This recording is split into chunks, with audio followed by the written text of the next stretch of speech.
Down, check. 1, 2, 3. Alright, the microphone is away as always. 1, 2, 3, sound check. Sound check. Okay, looks good. Stream is up and running. Everything's on the green, just as we like. And so, hello, ladies and gentlemen. Welcome to the live stream. I hope you're having a fantastic weekend and you are feeling good and you are ready to experience and explore this Garmin GTNXi 750 or 650. I think both came inside of the package from TDS.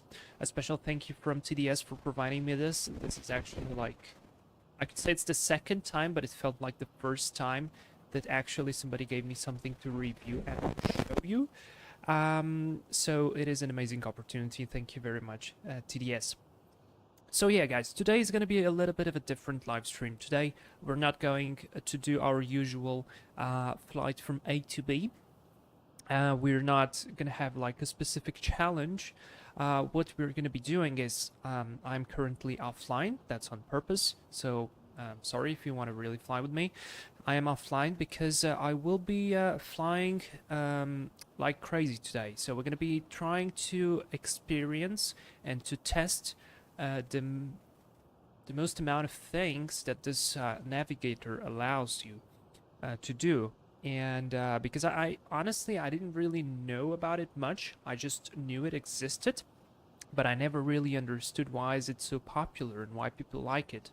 Well, I do understand now, and it really is an impressive piece of kit. I am very, very, very satisfied with it. I think the guys at TDS did a great job.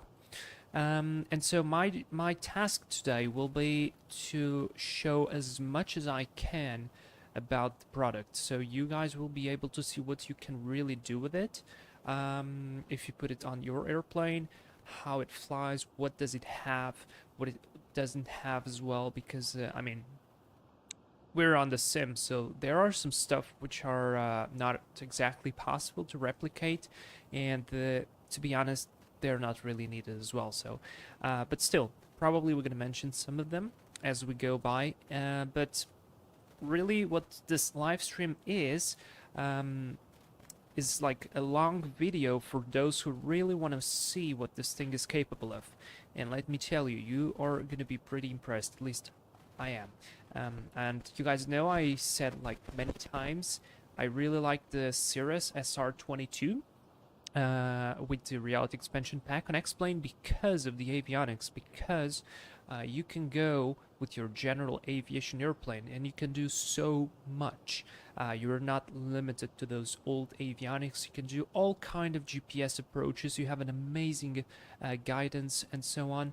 And well, to be honest, I kind of feel that with this add-on, it's even better than the default Garmin G1000 from X-Plane. So if you really want something like it, buckle up, get ready. If you want to take some notes, go ahead. I've read the entire manual from this for this Garmin, and actually, this was probably one of the best things.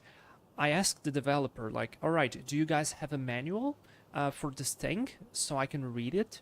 And the response was literally, read the real-world manual. And I think that's the best response that can be for such a product, or for any product that can be done for a flight sim. So we will be using this today with the Piper Seneca from Captain Iceman's series, PA-32 Seneca 2. Brilliant little airplane. We are right now in the United States, in Ontario. So I have a little bit of a plan today. And I'm running this black livery. I know it's not a US livery, but I really like how it looks, sleek and nice. But yeah, anyways, the airplane is not going to be the focus of today. Just letting you guys know what it's going to be all about. So let's go ahead. I'm not running Volante, not running anything. Let's just get on with the airplane. Let's do very quickly our walk-arounds, remove all of the items. Let's get inside. Let's close this sunshades. We don't need it. I'm running real life, real weather. Real time, sorry, not real life. Real time, real weather. So doors are latched. and I'm gonna just simply refuel the airplane as much as I can, because I will be really flying a lot with it. Let's put some weight as well on it. It is slightly above max landing weight, but I don't think that will be any problem because we will burn quite a lot of fuel. All right, so that's all set. Imperial is set. GTN 750 is set. So this is all set, and I can hide the options menu. So before we start with anything, once you install this GTN XI, you install a Garmin trainer. And I'm not sure if that's the real world Garmin trainer or not, because I'm not very familiar. Oh, and by the way, sorry, Syncrashfire 297, welcome to the live stream. Hello, great to see you here. Asim, hey, welcome to live stream. Daifuko, Emil, and Iceman. Welcome to the live stream, guys. Thank you for being here. And Iceman, are you flying the Bad Seneca? I guess so. I really like how it looks. I think this livery is very slick, and I love the way the interior looks. So it fits perfectly, kind of like, I don't know, I like it really. All right, so what I was saying is, once you install all this stuff from Garmin, you get the Garmin Aviation Trainer Launcher. It looks like this, and I haven't really touched it a lot. I basically just installed it, and I installed the plugin for X-Plane, and it simply worked. So the installation was pretty much straightforward, which is really great. My only question was, where is the manual? Because actually the manual comes from here, because I was searching it online, and I read a little bit of an outdated version of the manual. There are some things that are already included, and TDS actually included, and they keep updated this navigator to resemble as much as possible the real unit. So in case you guys get this and you want to find the manual, you go down to Help, Manuals and Resources, and then you get this pilot's guide for the GTNXi. You just click on it, maybe twice or something, and there you go. The manual opens. It's a little bit long, 600 pages, but trust me, if you are gonna read it, you will really understand how this works and what's like the good points, the bad points, whatever. And it's really cool. So I will be looking at it a little bit later. There will be some items that I will probably omit, simply because I will forget those, or I simply haven't catch those. But anyways, to anybody who gets this product, please read the manual. It is amazing. And the second thing I want to say is somebody replied to me on Facebook saying that this Garmin is not possible to update. So like the navigation database is always going to be old unless you have like a Garmin subscription. Well, it's not true, because here it is. This is the Navigraph FMS data manager. This is where you update your AirAC data. And as you can see, you have TDS GTNXi for X-Plane. You have your own entry, and it is updated. So your navigation database is going to be always updated. And also, if you pay for the charts in the Navigraph, I don't do it, but if you do, you can come here to Plugins, TDS GTNXi, General Settings, Navigraph Charts, and you can connect the Navigraph charts to the navigator. So it's really cool. I don't have the Navigraph charts, so I'm just using the flit charts. So I think they are limited for United States, maybe Canada, and they might be outdated. But honestly, from what I get anyways, it is pretty good. So just a disclaimer, I'm not using the Navigraph charts. Those should work for the entire world without any problem. But today, for the purposes of the demonstration, I'm going to be using the flight charts, and I'm not so sure if those will be updated or not. Probably not. I mean, look, I think it makes total sense, so it's fine. But that's it. All right, let's not wait any more longer. Let's start the airplane. So I'm going to start with the fuel selectors to on. Just make a quick check here to center the trim. Flaps are down. Let's go with mixture forward. Now I'm going to rush through this because really today flying the airplane is not the biggest advantage. Oh, the avionics switch was not on. And let's come here, switch on the battery, alternators on, beacon light on, open the cover, And now I'm just gonna add a little bit of throttle, and let's prime 1, 2, 3, done. Let's prime the other one as well. 1, 2, 3, done. I'm gonna put all the mags on and hit the starter for number 2, just making sure nobody is there. And let's go above 500. Release the starter. We've got oil pressure, so that's great. And let's start number 1. Above 500. Brilliant. Have good start on both engines. Let's go power it up to 1000 RPM. Like that, and I'm gonna wear the headsets, so we will be focused completely on the navigator. All right, just making sure cowling flaps were not open completely, so now they are. And let's just enable navigation lights. So while the engines will warm up, let's go ahead and switch the Avionics master on. So this is how the startup sequence is.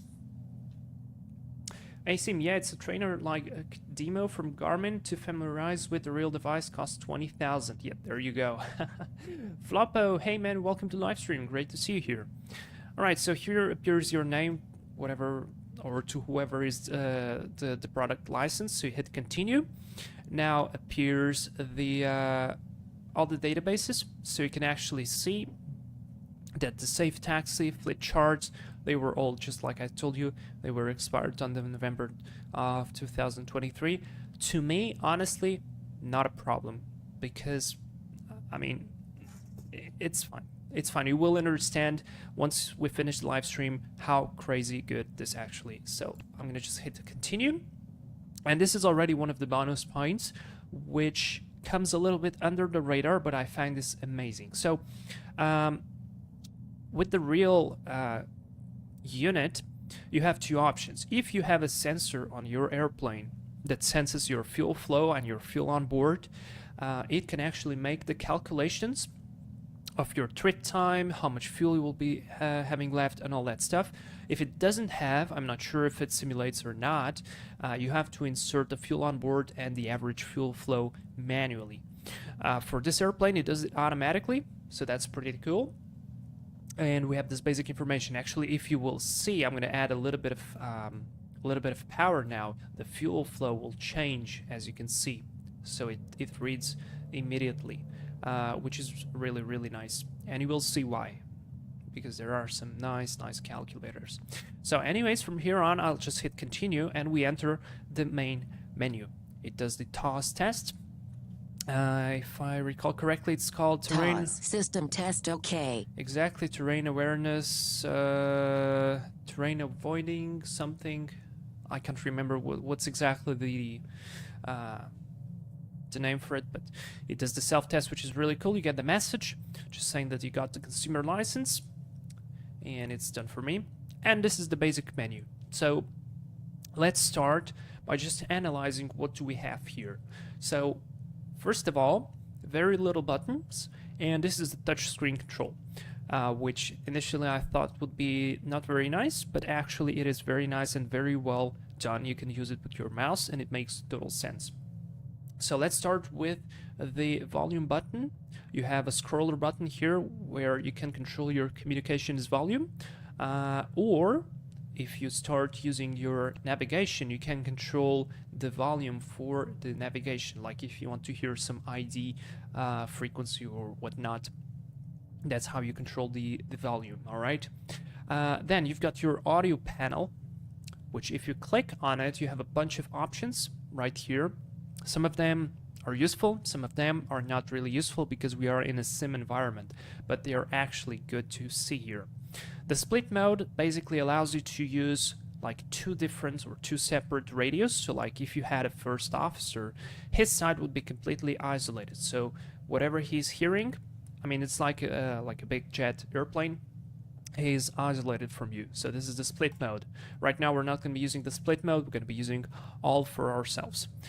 Then a very cool thing, and I'm going to try to test this, you have a playback. So basically the unit will be recording whatever it is set on a frequency, and let's say you don't hear something And instead of asking for readback or something, or you simply forgot, you actually have a playback possibility. I haven't tested it yesterday. I will try to test this today, maybe with a METAR, or we'll just get into that sim and try to listen on Unicom or to some ADC. We're just going to be on shared cockpit like observer mode inside of VATSIM.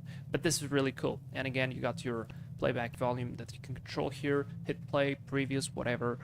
This is really nice. All right, then you got, of course, like the cabin speaker, all that stuff inside, marker audio, Hisense. I'm not really sure what this is.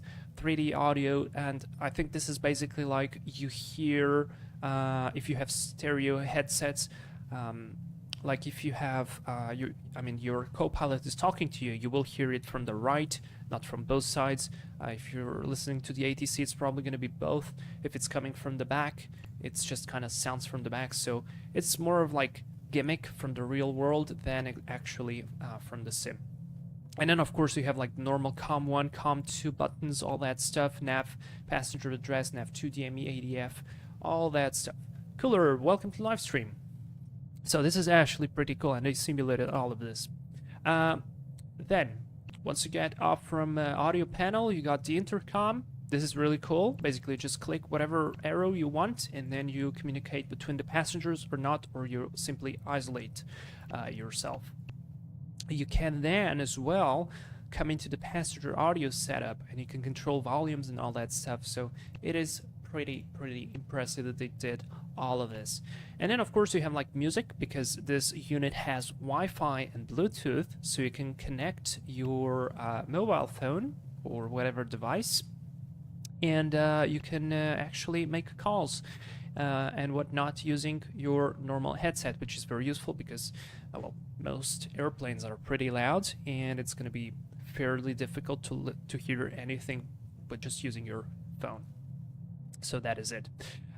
Before continuing, how do we change frequencies? We actually have, I think, 1 or 2 ways, or actually 3 ways of changing frequency. So to change from the standby to the active, we just click on the top. If you want to change frequencies, I can just do it with my mouse wheel. So I'm just doing it right now. And as you can see there, we can see the ident of the station, and if we get a little plus there, that means there's more than one frequency for that, which is really cool. They simulated that. I thought they wouldn't, because I tested it yesterday. Probably because of the airfield where I was, it was not working. So there you go. I'm using this with my mouse, and that's pretty cool. Tazzy, hey, welcome to the live stream. How are you? So that's pretty cool. If you want to do it on another way, just click on it and you can set whatever frequency there is right here. One important thing, this doesn't allow you to input the wrong frequency. So let's say you want to insert like a VOR frequency of 112.0, but you, for some reason, pressed instead of the nav, you pressed on the comms, and you're tabbing 112, it will not allow you to put that. So that's pretty cool. So it will only allow you to set whatever frequency is actually possible, because there is a certain interval of ranges that's used for communications, and then there's a certain interval used for navigation stuff, like ILSs, VORs, all the rest, you call it. And then you can just press on transfer or enter. If you press on transfer, it automatically will transfer it to the active frequency. If you just press it on enter, it will just stay on the standby. And then you have this little button which is called monitor, which is actually a button I use quite frequently in the real world. Basically what this does is it allows you to hear a second frequency at the same time. They don't overlap, so if your primary frequency, somebody talks on it, you will hear that. So the priority is always on the active frequency. But then if nobody is talking on the active frequency and somebody calls you on a standby frequency or something, or you want to listen to something like an ATIS, then you can do it with the monitor. Let's actually try. If this says it's for the ATIS, maybe if I press monitor, wait, let me do enter, monitor. Oh, it doesn't allow me. Maybe, I don't know why. Maybe because I have to set a specific frequency. Let's check. Actually, I'm not going to do it like this. I'm going to do it via the find, which is really, really cool. First of all, you got the recent frequencies that you always selected, which is very useful. You've got the nearest frequencies, which is even more useful. This is amazing. So let's say we're now sitting in Ontario. I just hit multiple frequencies, and I can see all the frequencies that are down here. Can I scroll? Oh, there we go. Okay, I'm scrolling with my finger right now, so I'm just like clicking and holding like you do on your phone, because if I do it with my mouse wheel, you can see that I'm actually moving the frequency, probably because we have it active. So let's say I want to go for the 80s. I'm going to just click on it, and I can immediately activate it. So it's pretty cool. Let's do active. Temperature 15, dew point -3, altimeter And if I 3022, switch it over, arriving runway 08 left, departing. And I'm gonna come here, and I'm gonna put monitor. I should be able to see it, but it looks like 80s probably don't work. But it probably will work on other frequencies. We will be checking this out later, but this is pretty cool anyways. All right, so that's your communication frequencies. Then of course you got the mics. You can just switch mics or the monitor, whatever you are monitoring. You have your transponder, so you just click on it. You can change whatever code you want. And for example, VFR, it's set 7000 VFR, probably because I changed some settings, because I'll show you in a minute. You can change almost everything, customizing units, values, alerts. It's incredible, really. So I probably customized for the VFR to be 7000 because I live in Europe, and 7000 is the VFR code for Europe. Right now in the United States, we're going to be using 1200. So that's pretty cool. The rest, I think it's self-explanatory. We've got standby mode, on mode. Basically, on mode doesn't display the altitude, or it doesn't give the altitude information.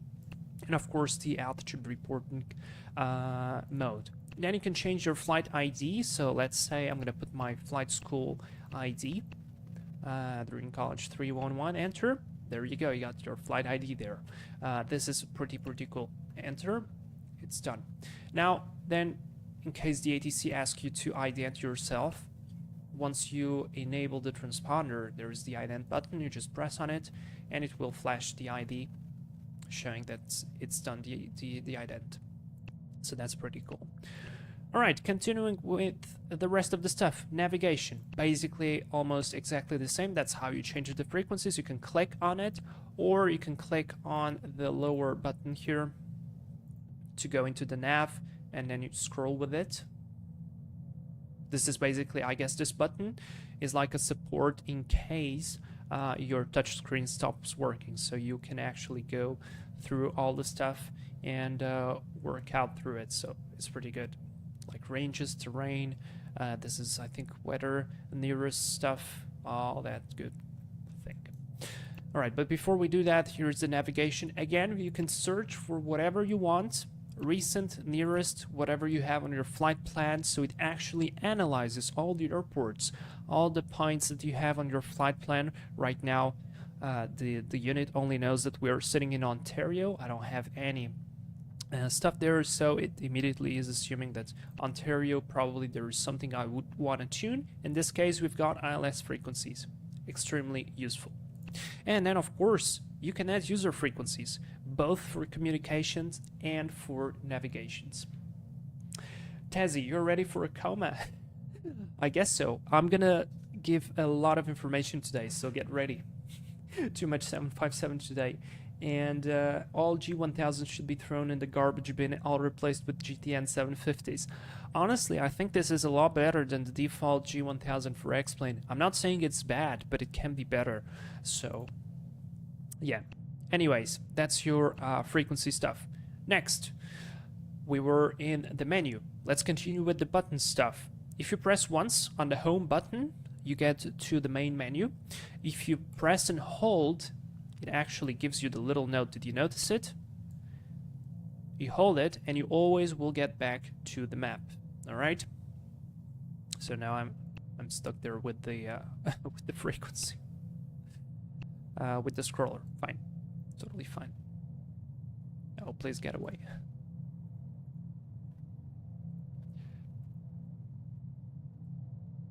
So that's how it's done. Then you've got the direct to button. Basically, you press it, you can select a waypoint, whatever you want. You can again search for it, a recent, nearest. It can come from your flight plan. It can be a user waypoint. Search via the name, search via the city. So it is amazing the amount of custom options that you have here. If you don't want to select a waypoint and go through all the menu, it's already your flight plan is going to be entirely here. I will show you this once we get up in the air.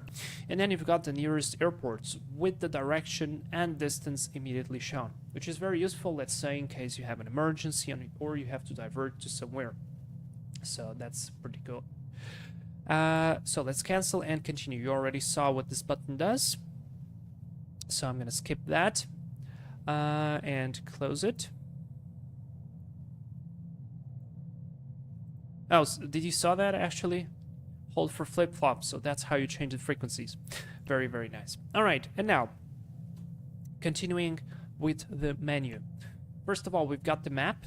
I should be able to move my zoom range with the scroll button on the mouse, but probably because it's still activated there, the nav frequencies, I can just come here and say out and like make it closer, make it go away, which is very, very nice.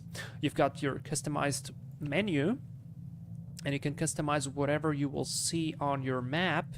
So I can enable, for instance, terrain, and you can immediately see that we've got all of this red terrain around us.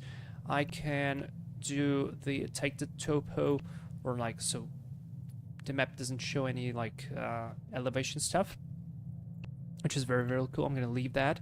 You can show whatever airways you will want to display, high, low, all, on your map, which is really nice. Let me actually zoom out a little bit so you guys can see it.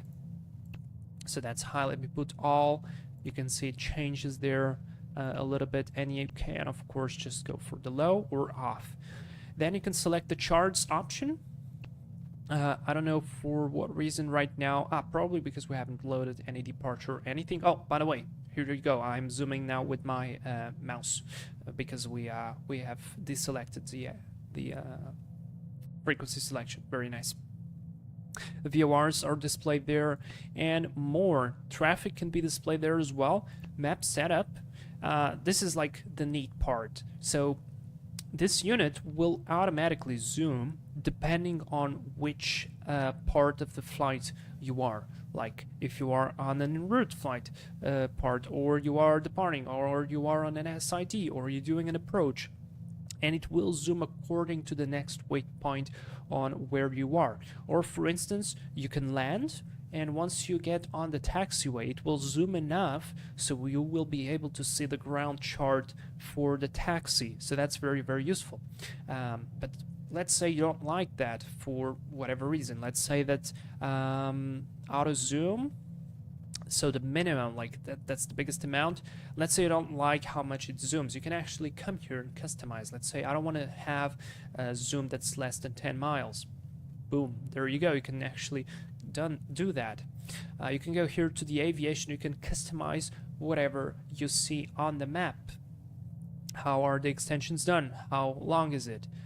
What's going to be the range, NDB range, heliports, for example. I don't want to see any heliports. I'm just going to switch it off because I'm flying an airplane, right? Land. What do we have in terms of road detail? Normal, actually, well, I haven't really seen any big difference with this because I haven't tested it, but you can customize it. It's amazing that's actually here. State, province names, it's here. City detail, river and lake detail. You can always restore by defaults, of course. And then here is all the airspace stuff. So like the labels, smart airspace, basically.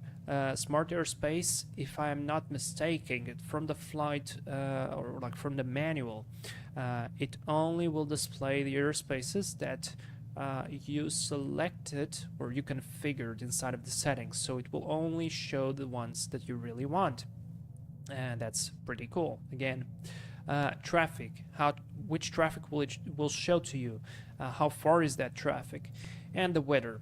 Like the weather source, it's not working. Disclaimer, it is not working right now, the weather source, because Explain has still not given exactly like the I'm not a developer, but how do they call it?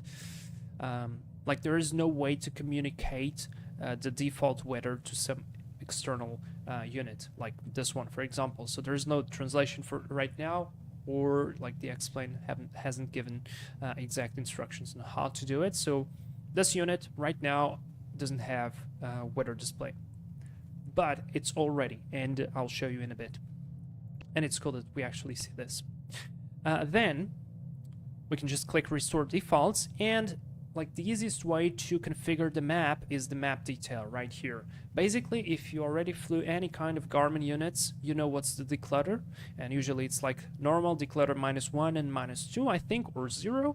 This is kind of like it, so you can just come, and you already see behind me on the map stuff appearing, so we can actually see some obstacles, some waypoints, airspace types, names, and whatnot.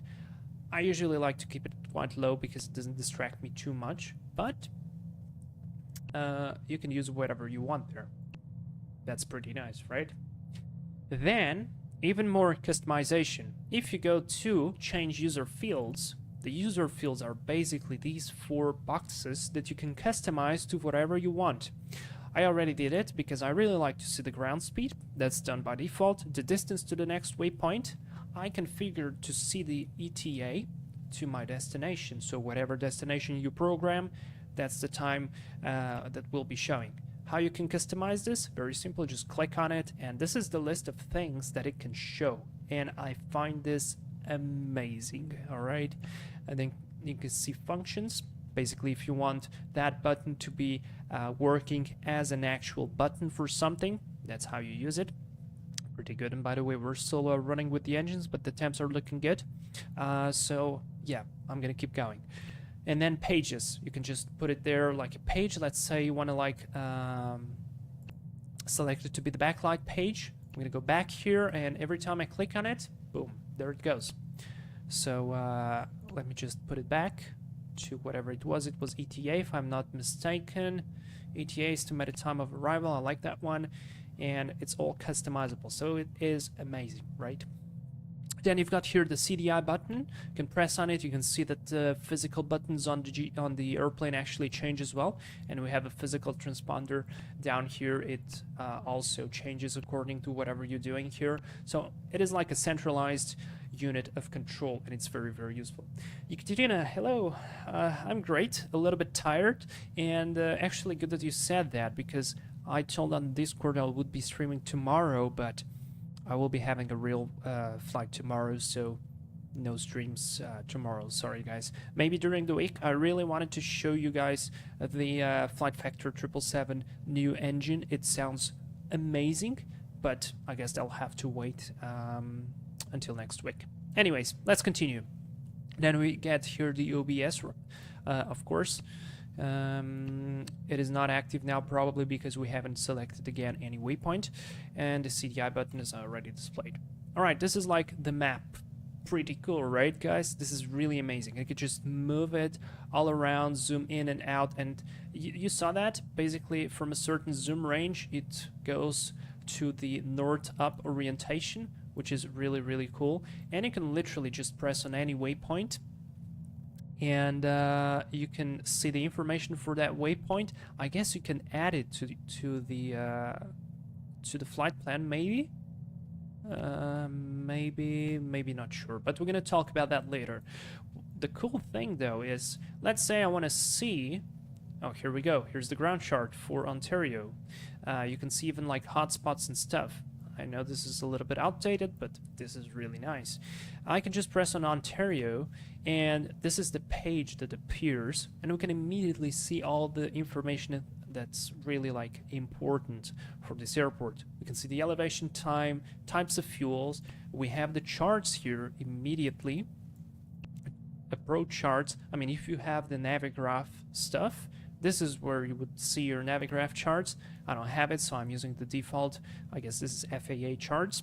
pretty cool still. You can put this on full screen, enjoy your chart, or you can open this page. Let's say if you're flying like a citation or something, and you're using like double units, you can put one for the navigation and the other one for the charts. Very, very useful. Then the preview, of course, you can see all of the airport. You can load up procedures directly from this page, so this is very, very useful. You can analyze the runways. Each runway, see what's its length, what's the type of surface, frequencies again, weather data. It gives you the METAR. Now, the METAR, though, I am a little bit suspicious because yesterday I tried the METAR and it was giving me some slightly different information than what X-Plane actually gives me. So right now it is exactly true to the real life, so probably the culprit here is the interpolation of X-Plane. So like the QNH was slightly different.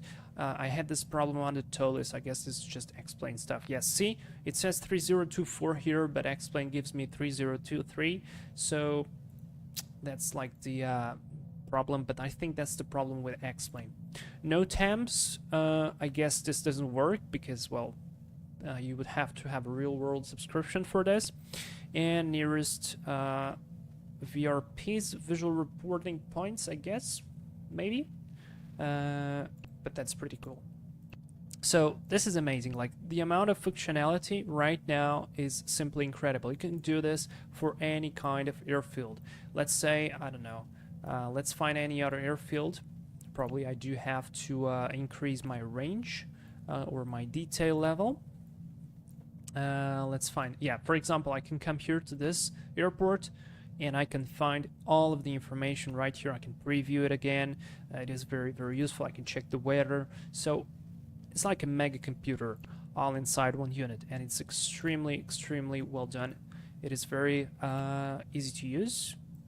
It doesn't lag, so I mean it's amazing. And also, let's say you did a custom scenery, or you want to do a custom waypoint. You can just go here, let's say click on here, and you can create a waypoint.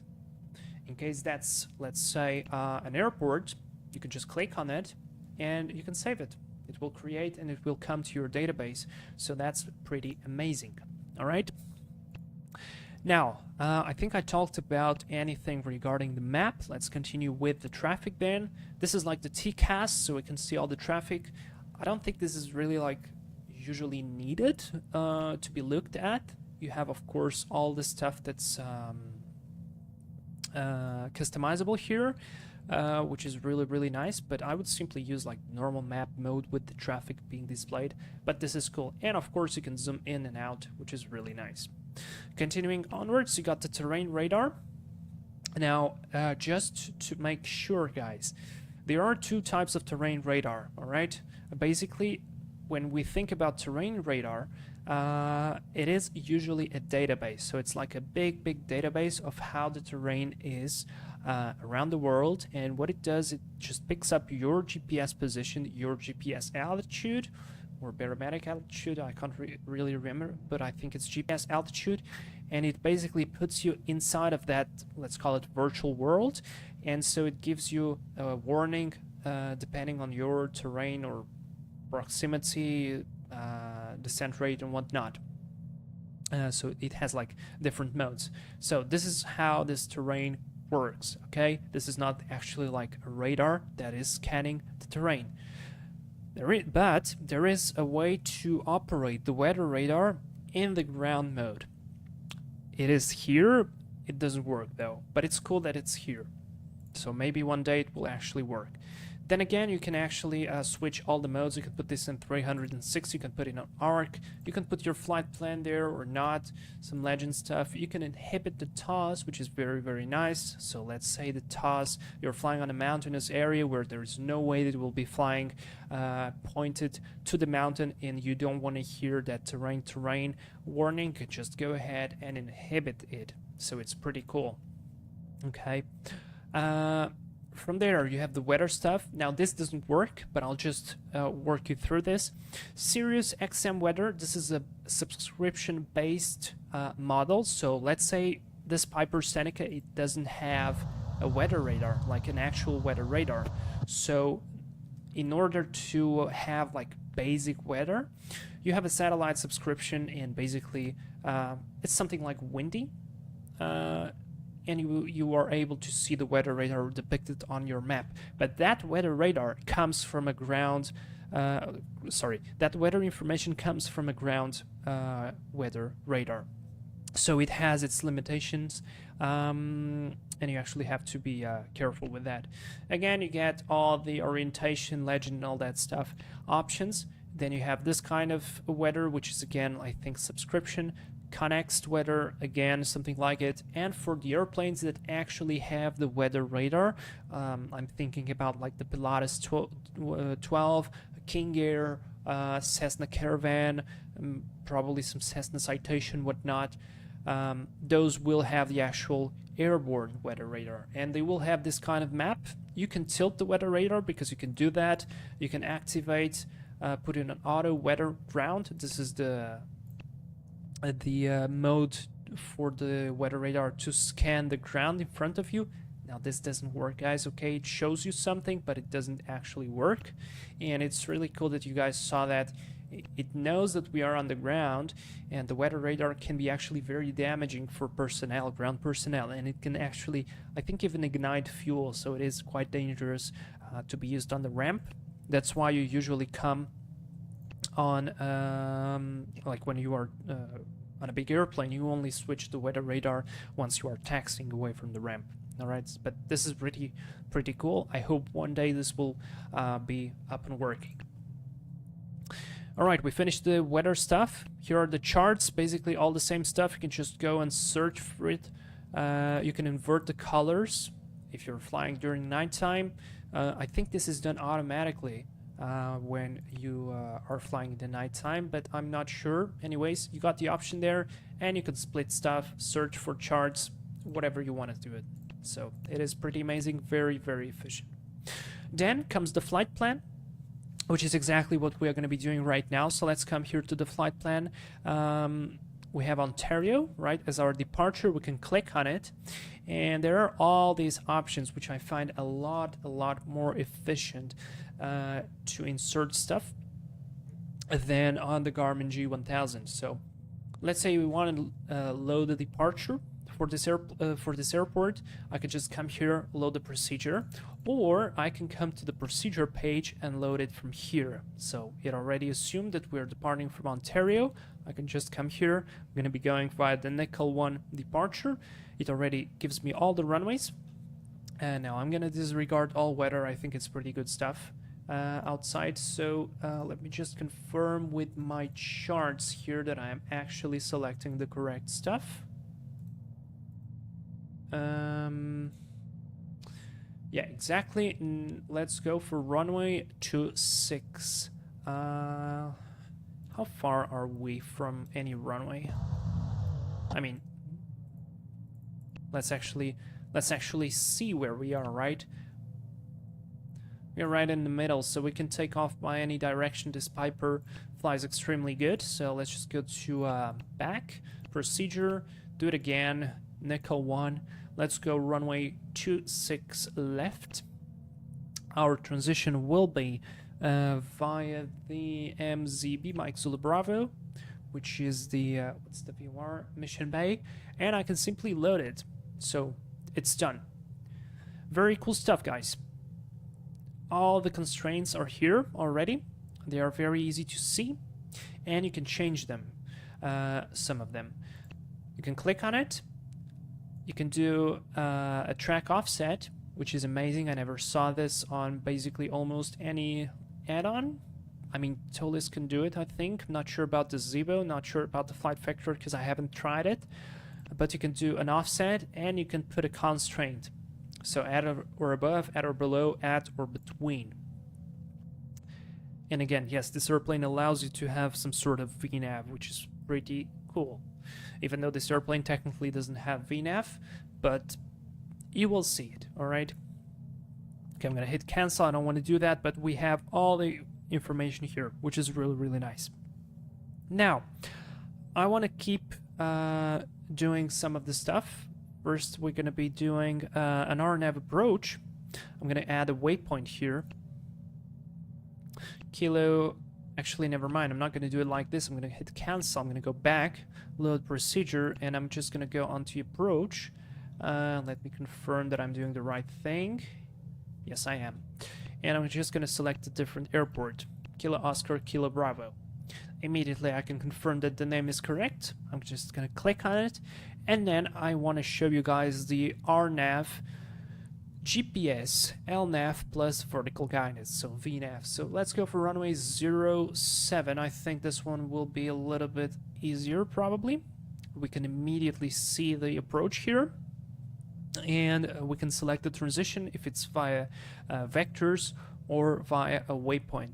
Let's see, or let's say we're not going to use vectors right now. We're just going to use a waypoint. Let's go for passive, or maybe Gookie would be better. Let's do that one. Done. All right, that's activated, so I can just load the approach.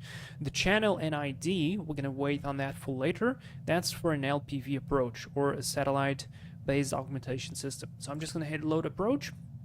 That is done, and we've got our basic flight plan all completed. I can scroll through it, I can see anything here. This is really useful, and we have all the names written there. Very nice. And again, we can just click on airport info and see whatever there is regarding our destinations. So let's just set 3022 or 3023.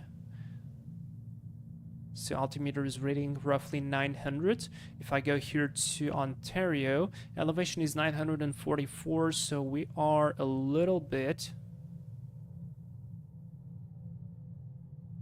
That's more like it. All right, good. Now let's continue onwards. We have the nearest page. Basically, we can search for any nearest airport intersections, VOR. I think this is visual reporting points, NDBs, user waypoints, airspace. You can search for anything. You can click on it as well and see all the information regarding airspace stuff, restrictions. It's really amazing. Weather frequencies even. I mean, this is amazing, guys. Look at this. It's an impressive stuff. Continuing onwards, services. This is, of course, one of the things that, even though it's actually simulated here, it's on the real plane. I sent myself an email yesterday. I mean, sending SMS text message, probably I should have put a number, but I think you can actually do via email. Oh, yeah, exactly. You want to send this message to a phone number or an email address, so then you actually select and you can do it and you can write the message. So this, how do I put the space? Not sure why the space doesn't work. Oh, wait, yeah, of course, this is the email. So I'm going to put the email to myself.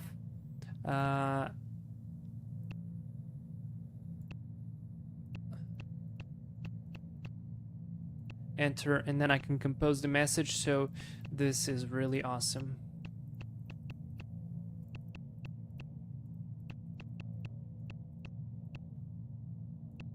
There we go, and then I can just send the message and then it supposedly sends. I mean, it doesn't work, but it's cool. It's cool to be here, so I'm going to just skip this page. Not going to spend a lot of time here, but it actually has all of these controls, and you can see the status is unavailable.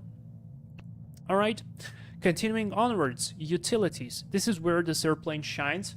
I think this is really cool. And color, by the way, I thought it would send to. Maybe I'm missing something, but still, it is a cool feature, and honestly, I don't need it to send for real.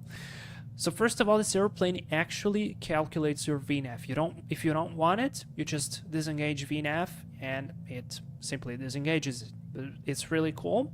Right here, you have constraint. It is doing it automatically.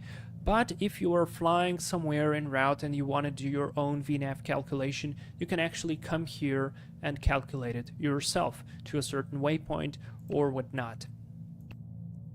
Then you have your trip calculator, which is, again, amazing. So you can calculate from any point to other point. You can use sensor data, or you can actually set like ground speed, fuel flow, not fuel flow here, but the ground speed only, so you can get your all times calculated. For instance, I'm going to use sensor data, So it will use the sensors of the airplane, and if I use the present position to our destination, it will calculate the distance, direct track, en route, safe altitude, I guess, and ETA. We're not moving right now. Our ground speed is 0, but if we would move, let's just like turn one light on and put the airplane moving just a little bit. Come on. It will show you something regarding estimated time en route and estimated time of arrival. There you go, you can see there. It appeared. So it does the calculation, and that's pretty cool. Of course, right now, it would take 6 hours at 8 knots to fly through there, or to get there. So it's really not worth it right now. But in flight, let's say for an alternate or something, this is amazing. And you can actually calculate according to the flight plan. So it picks your flight plan and then makes all the calculations. So this is really, really useful. Then, fuel planning. Again, present position, it is using your fuel flow and the fuel on board that you have. It gives you how much fuel do you need for your destination or to whatever point you want to put there to make the calculations, how much reserve you will have, what's the range, what's the efficiency, and the endurance of your airplane. So let's say you are holding, and it will tell you at this exact power setting that you are having right now what your endurance will be. So we're going to check this during the flight. It's really easy, real quick. And then again, you can calculate the wind, true airspeed, all that stuff. What track are you flying? Direction of the wind, intensity of the wind. This is all amazing. So it's like literally whatever you have on your big jet airliner right now you have on your Cessna. Very simple Cessna or Piper with an old cockpit, which is amazing. RAIM prediction. Now, what is RAIM, guys? RAIM stands for Receiver Autonomous Integrity Monitor. Basically, if you guys know how GPS works, we need a certain amount of satellites to establish a GPS position.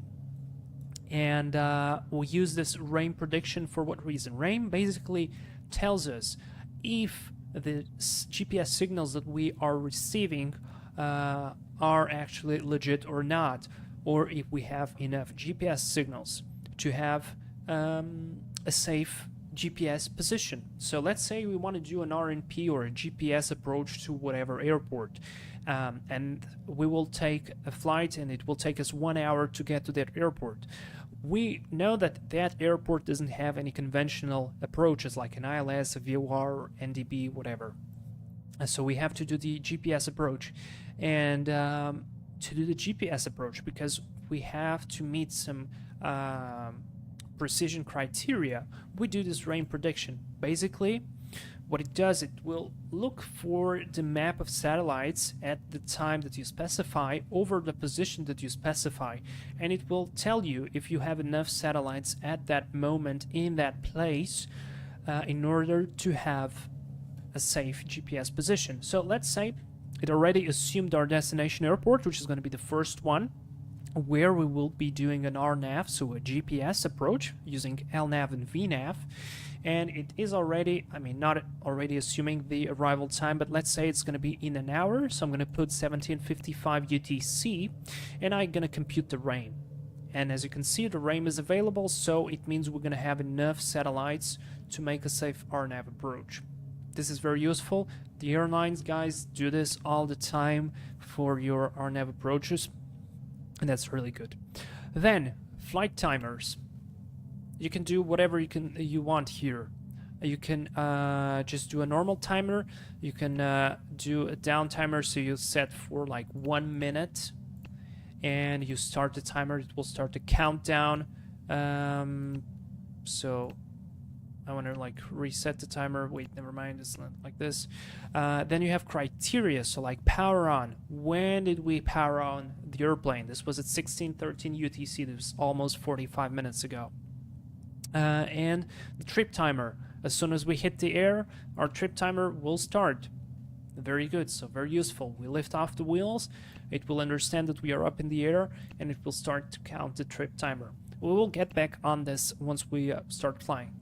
And then you can customize scheduled message. So you can create your own at a certain timer. Let's say you want to remind yourself in like 10 minutes. Let's actually do this. Let's do 10 minutes.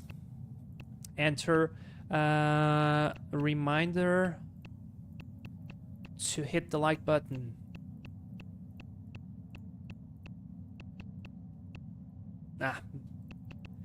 Reminder. Alright, I'll just put hit the like button. Oops.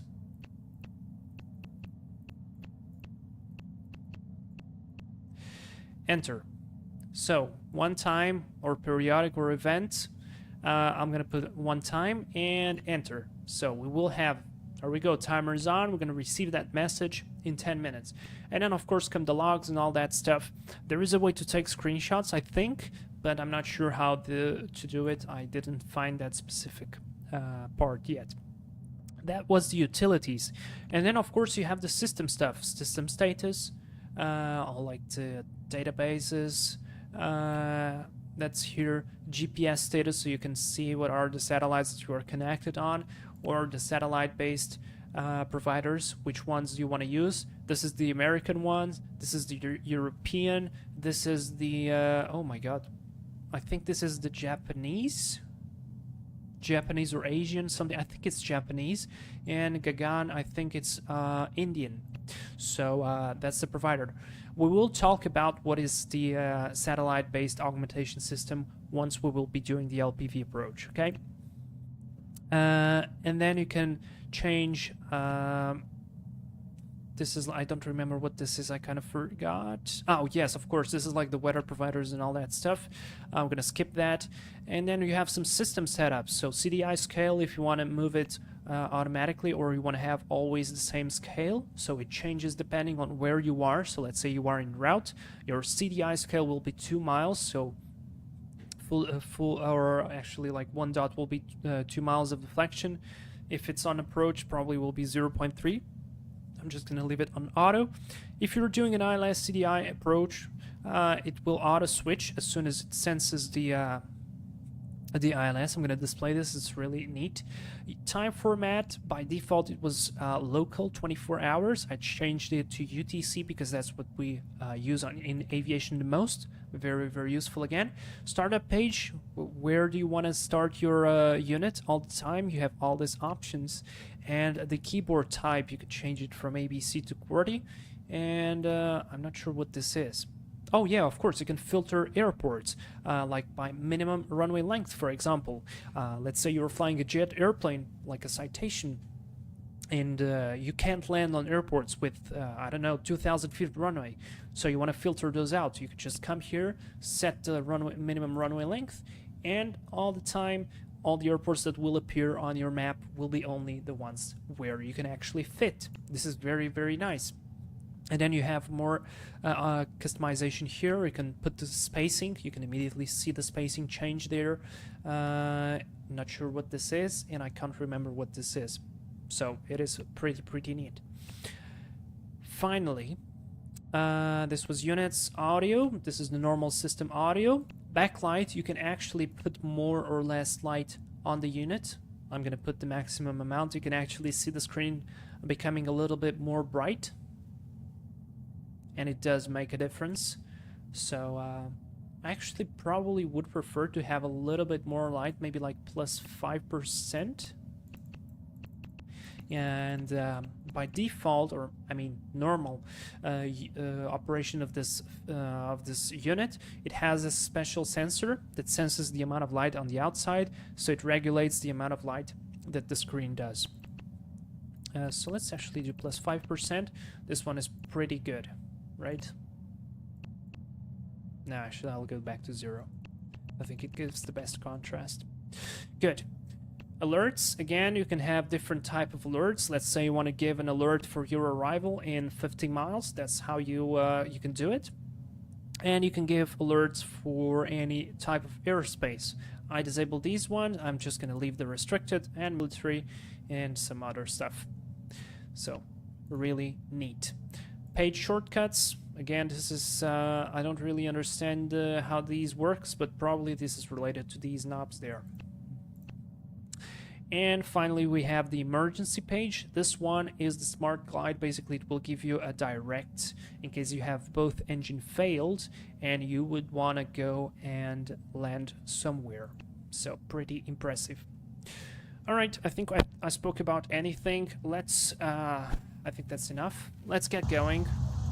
Let's get out of here, get out of Ontario, and actually experience this unit.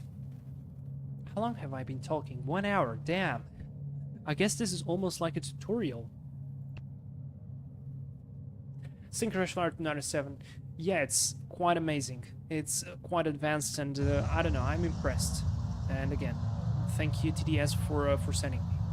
And we just broke the taxi light there. Alright, I'm just gonna go. We're gonna fly this stuff and get out of here. Now, one important thing for this departure, you can immediately see that the auto zoom was leaving me close to the ground, but we have a visual segment or an initial climb out at a certain altitude. You will see that it actually changes according to where we are or how we are. And what I like as well is that the fact it displays the visual segments as well, like with the dashed arrows like you have on your Jeppesen charts. So that's pretty cool. All right, clear left, clear right. Let's actually go a little bit to the right there so we can use a little bit more runway and get out of here because we have a lot of stuff to try. So now that we're going into the let's say practical part of flying, I want to display you guys the vertical guidance of this navigator, let's call it like that, because it is quite amazing. Now, you can do all types of approaches with this, and when I say all types of approaches, I mean it literally. So you can do your normal ILS, you can do the localizer, you can do the NDB, you can do the VOR. This thing even does the VOR DME arcs or DME arcs, which is amazing. And I will display that. It does all the RNP, RNAV, GPS approaches. So let's say you have only an LNAV approach with no vertical guidance. It can do that. You just have to descend on your own like you would do on a VOR. But if you have a VOR, it can give you vertical guidance. It can give vertical guidance like LNAV, VNAV. It can do the LPV, which is the satellite augmented approach. I mean, it is amazing. It does the missed approach procedure. It does all that stuff. It is really well done. So, what's the plan right now? We're going to be departing from Ontario. I'm going to be showing some more stuff that can be done with the route on the flight. We're going to be flying a little bit of an SID. So you guys can see how it follows, how the GPS follows this. It works really well. And we will do an RNAV, LNAV, VNAV approach into the first destination. So RNAV, LNAV, VNAV approach, what that is. I'm going to talk about it a little bit during the cruise so you guys can understand what's the difference between that and the LPV, and why the LPV has the lower minimums, usually. From there, we're going to do a missed approach. So go around, no stopping. Like I said, we've got a lot of fuel today. We got to burn it all. And we're going to do a little bit of route planning with airways. So you guys will see how can we insert airways. And once we are on an airway, how we can change our flight plan in a very easy and convenient way. So it is pretty amazing. All right, I'm going into the runway. So anti-collision on, landing lights on, and transponder goes to alt mode. So done. Brilliant. Of course, clear on the right, clear on the left. Even though we're paying most of our attention today to the navigator, we still have to do a good job on flying the airplane. Synchronous Flyer, does this add-on affect FPS? Honestly, I don't feel like it does, so my answer would be no. But maybe if you have like a lower system or something, it might, but I haven't felt anything. All right, let me go here, engage the flight directors. I'm going to engage nav, and I'm going to go and put the pitch up to roughly 10 degrees. All right? So, guys, are you ready? I'm not going to do any props and stuff tests on this airplane. This is, by the way, a very, very nice airplane. I did a tutorial for it, so if you were looking for a good twin piston airplane for your general aviation flying, I highly suggest you to check this out. The link is on the description. Alright guys, let's go. If you're a member of the chat, you know it's time for the takeoff, okay? And spooling up the RPMs to 2000, it's done, and set the manifold pressure. Away we go. Now I'm wearing the headset for noise cancelling on purpose. So this way we can actually hear ourselves. 70 knots, rotate. Pitch for blue line, which is 90 knots. We have a long runway ahead of us. So 90 knots it is. Now keep the climb. And positive climb, gear up. Landing light and exit lights are off. And you can immediately see that it picked up the navigation, which is really, really good. By the way, I'm pretty sure that it has this big range because I changed it. Let's engage the autopilot. My idea today is not to hand fly, but actually show you how this airplane will be flying with that. So reduce the manifold pressure a bit, put the props a little bit back, and climb power, which is 38 if I'm not mistaken. Message. Scheduled message, guys. Hit the like button. So if you're watching, hit the like button. Away we go. This airplane is really nice. It's turbocharged and it doesn't require flaps for takeoff unless it is a very, very short field. Now let me go here back into the system and set up. Com nav, was it? No. Where was it? Nearest? No. UTC time. Where did I have that thing with the map? Units. I know it's not units.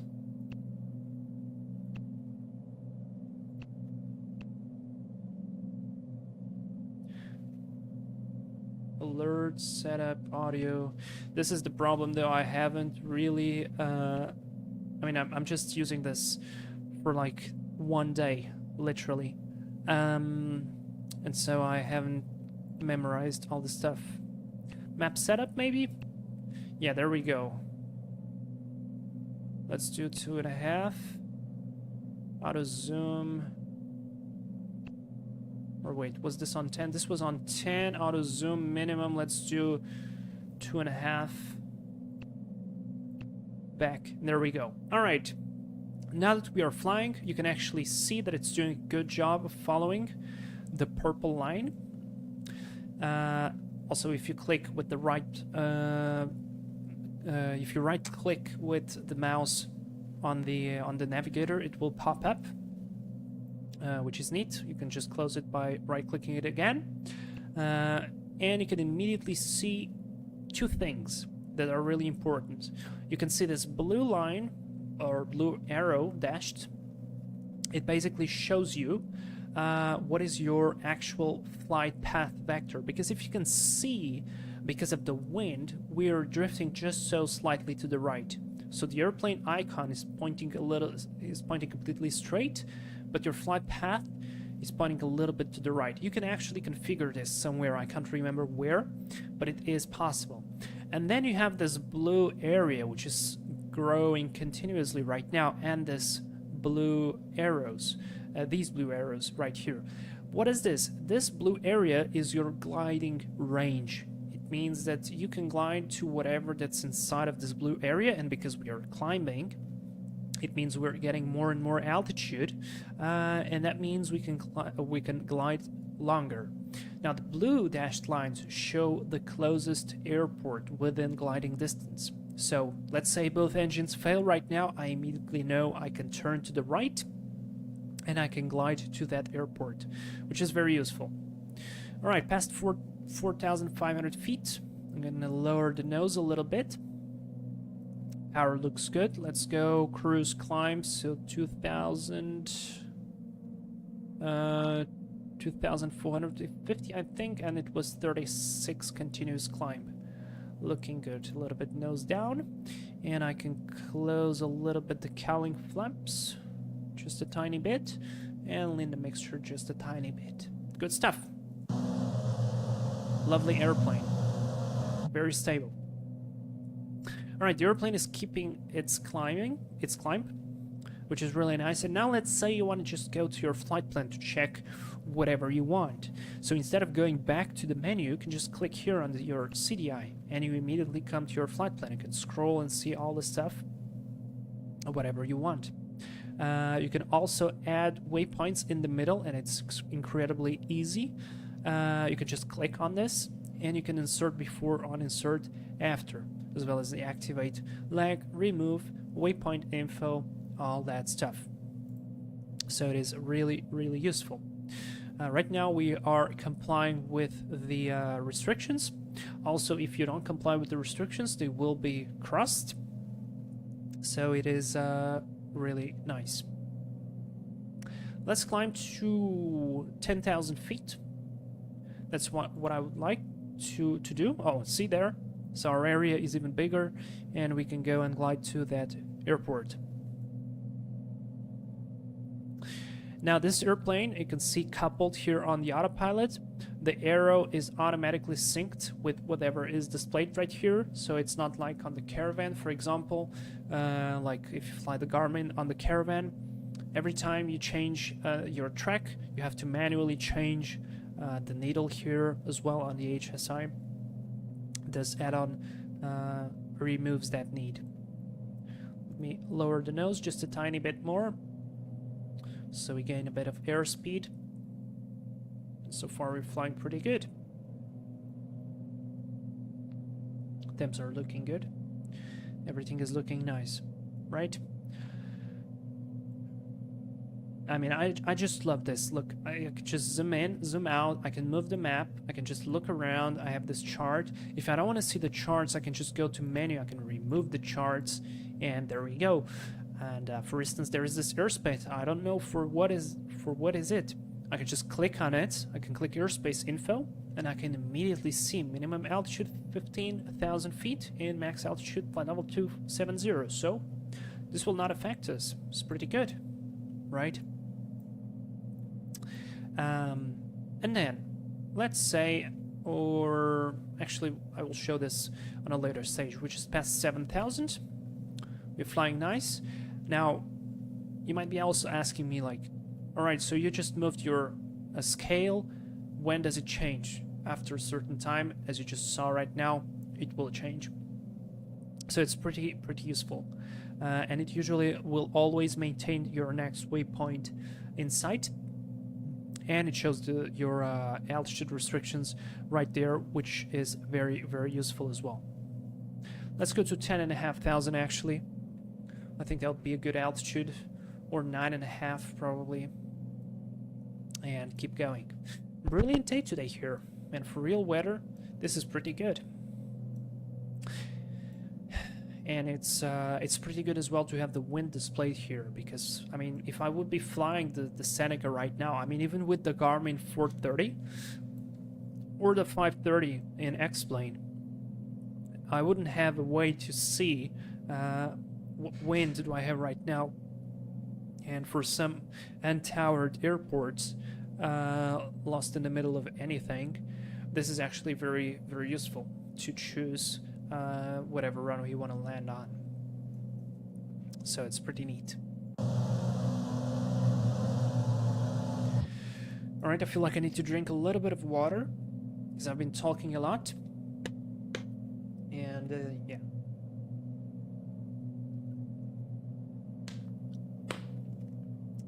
Alright, so now while we keep climbing, I want to talk a little bit about the GPS approaches. So I already opened the paint, but I want to level off first to make sure my attention doesn't spread crazily. So yeah, Let's level off at 9.5 or 10. No, let's go to 10. Why not? Let's go to 10. Close the cowling flaps, set our cruise power, and give ourselves a little bit of time to understand exactly what this navigator is giving us in terms of approach capability. Now you can also see that your gliding distance is different according to the terrain, and you just saw that it switched to a different airport there for your gliding distance. So it is pretty good, this thing. So you don't have to think constantly like, where should I go? It does that for you. Synchronization wire, yeah, this is really nice. It is really nice, and you can immediately see, like, it shows here that our ETA, probably this is to the next waypoint, or to like the end. I don't think this is the end of the start, because this is in 2 minutes. Do we have a discontinuity here? I don't think so. Probably because we didn't activate the approach. Anyways, but I want to level off first at 10,000. We are approaching there. This airplane has a very, very basic autopilot, but it works very nice, so totally fine to me.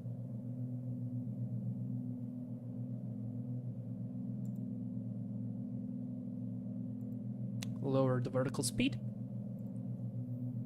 And once we get close to that 10,000, I'm just gonna hit Alt like that, and it will now keep that 10,000 feet of altitude. So I'm gonna decrease the manifold pressure, decrease the props. I want to go for 2,300, 26 inches, and I'm going to close the cowling flaps completely so the airplane will accelerate. Good. I can lean the engines a little bit, which I will do. And so now we have a nice fuel consumption. So let's say you just want to see how much time can you fly in this condition. You can actually go back here to the menu. You can go to Utilities, Fuel Planning, and because you're using your sensor data, you can see that you are doing a fuel flow of 18.5 gallons per hour. Your fuel on board is this, and your endurance is 4 hours and 28 minutes in this exact condition. So you need to remember, though, that this will be affected by wind, by other power settings, other altitudes, and all that stuff. All right? But still, I feel like this is amazing stuff. All right, now let's go back here. Let's go to the map. And let's say I want to fly to a different waypoint, because our approach is actually going to Geuki right here. So let's say I want to go direct from here to Geuki. So I can just come here, I can click graphically edit flight plan, and I can just do this. And actually selected a different waypoint, but never mind. I can click done, and we've got a route change. So how amazing is this? This is literally Sky Vector in your airplane. Is this, I mean, this is amazing. Just make sure to not change your route. Like if you change from the position where you're flying right now, it will not work, okay? So you have to actually go for something that is between 2 points that are not on an active leg. This function is amazing. So I'm just gonna hit cancel right now, and we're gonna proceed direct to our first arrival point. So I'm gonna go down here, and I'm gonna click here on the approach, and I'm gonna activate approach. Immediately the airplane should start a right turn inbound our transition. Now you can see as well we've got a top of descent here. And top of descent means what? It means that's exactly where we should start our descent, right? If we have our top of descent, it means the airplane will give us vertical guidance, because if you remember, we have that option of VNAV activated. So I think I don't need to touch anything. The airplane will call vertical track we will see a vertical deviation or a vertical indication here on the glide slope on our HSI, and the airplane should start its descent automatically. You don't need to press anything, at least I think. If not, pressing approach works as well, but I think it will do it on nav, even though this airplane doesn't have a VNAV button. Now, just to give you one insight, okay? Let's go to the paint here for a moment, and let's try to understand the difference between LPV approach and the normal RNAV VNAV approach. Okay, so guys, we have the conventional approaches, right? We have like the NDB. I'm not going to talk about the NDB, but we have the VOR DME approaches. I don't know why the paint is lagging. But anyways, how do you do the VOR approach? Basically, you have a beacon, right? You follow a certain radial, and from a certain distance, you start your descent. Okay? And then you have your Vertical track. There you go. You have your minimum descent altitude to where you can descend. If you don't see the runway at that point, you have to go around.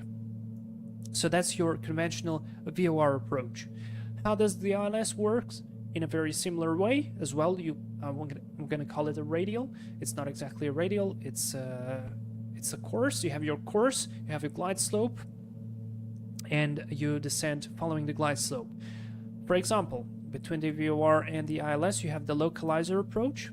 What's the difference? The localizer doesn't have a glide path. So basically, you have to use the same technique that you use in the VOR. You follow the localizer and you descend with a certain rate at a certain altitude. Alright, we haven't reached the top of the descent yet, but the airplane should start the descent soon. Let's see if we can actually catch that in a bit, because I do have to adjust my power setting.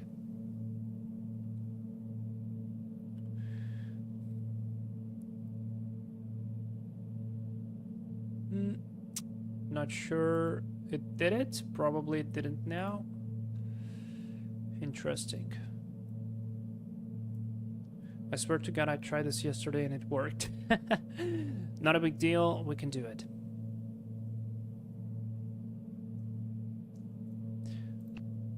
Let's see. We need to be at this altitude, cathode above 1,700. Let me actually go and start a slow descent. 4, 5, 6, 7, 8.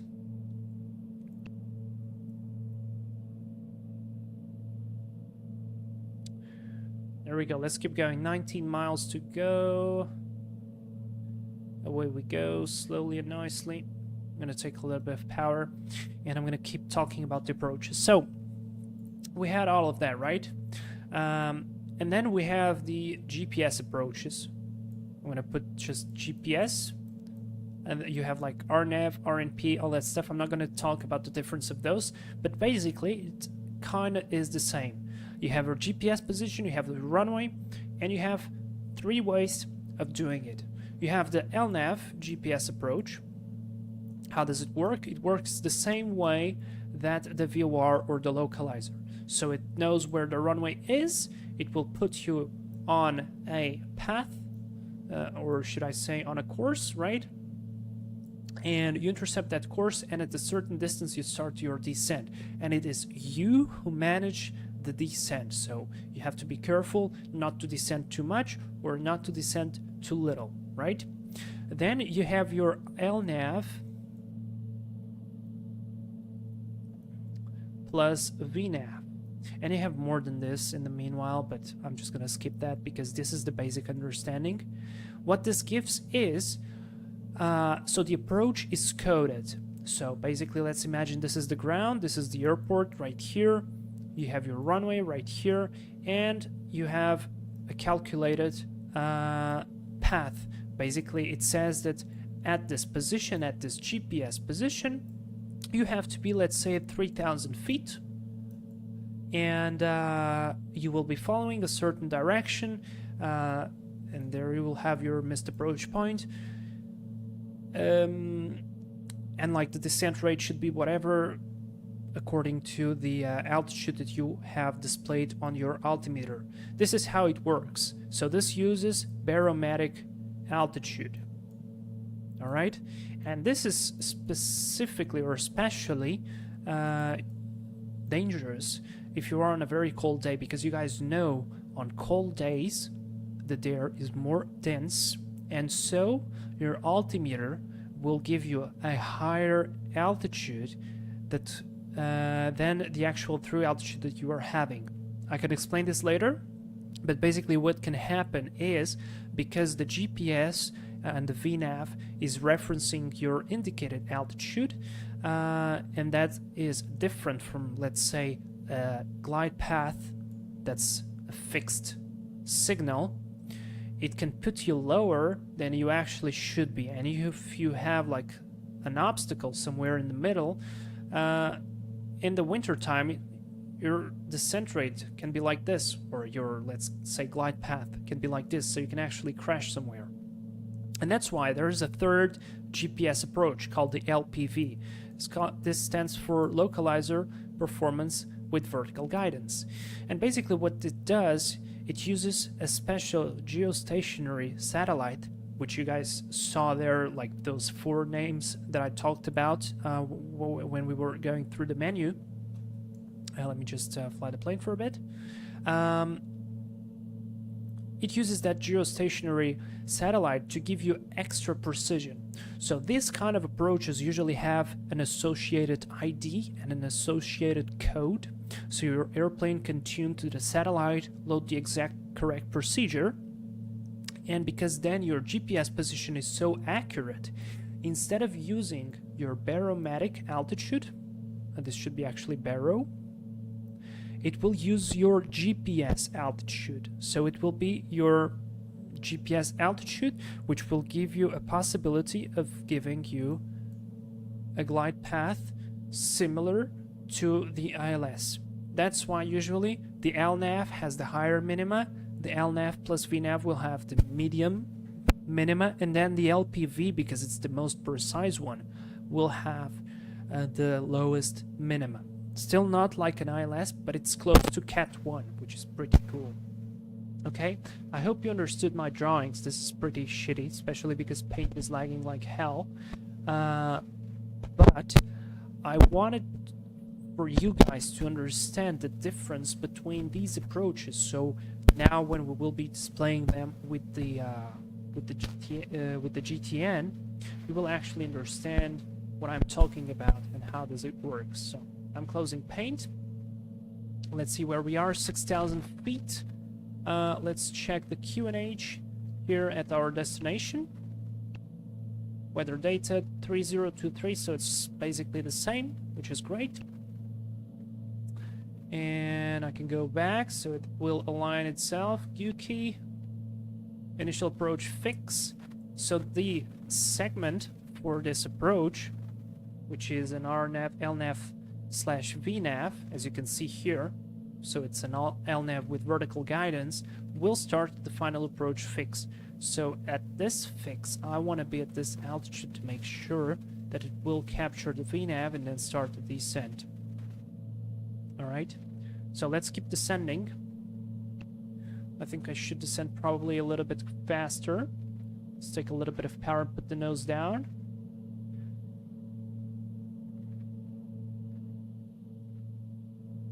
And keep going.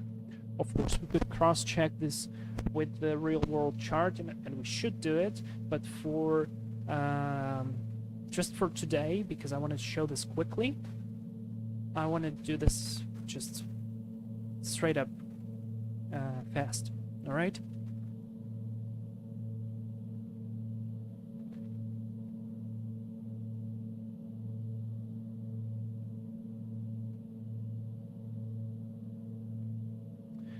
Alright, let me take the power out. I'll probably put the props forward in a bit, because we're still pretty high, so let's go props forward, mixture full rich. Get that descent rate down. There we go. You see, we got the vertical guidance. So we were pretty high.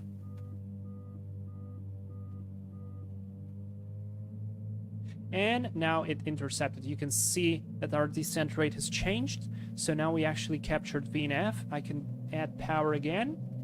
And we're going to get back to flying. So I'll probably even decrease the props because there is no need for that. And I'll probably decrease the mixture a little bit. Alright, right now, guys, this is a Piper Seneca that normally doesn't have any VNAV capability.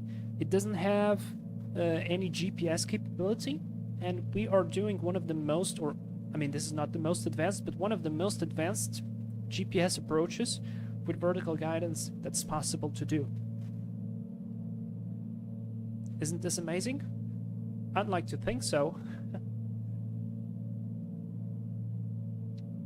So I see it is going down a little bit, but probably once we get direct to the final track, it will catch pretty good and it tracks really, really nicely.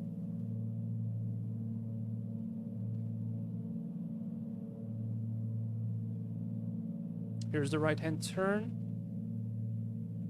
Correction, left-hand turn. Synchronous Flight 97. This add-on makes the aircraft much more user-friendly. Yes, and not only that, it gives you so much possibility to do things. Like you can fly to different airports. You're a lot less dependent on Vertical track. weather as well. Check top of descent in 1 minute.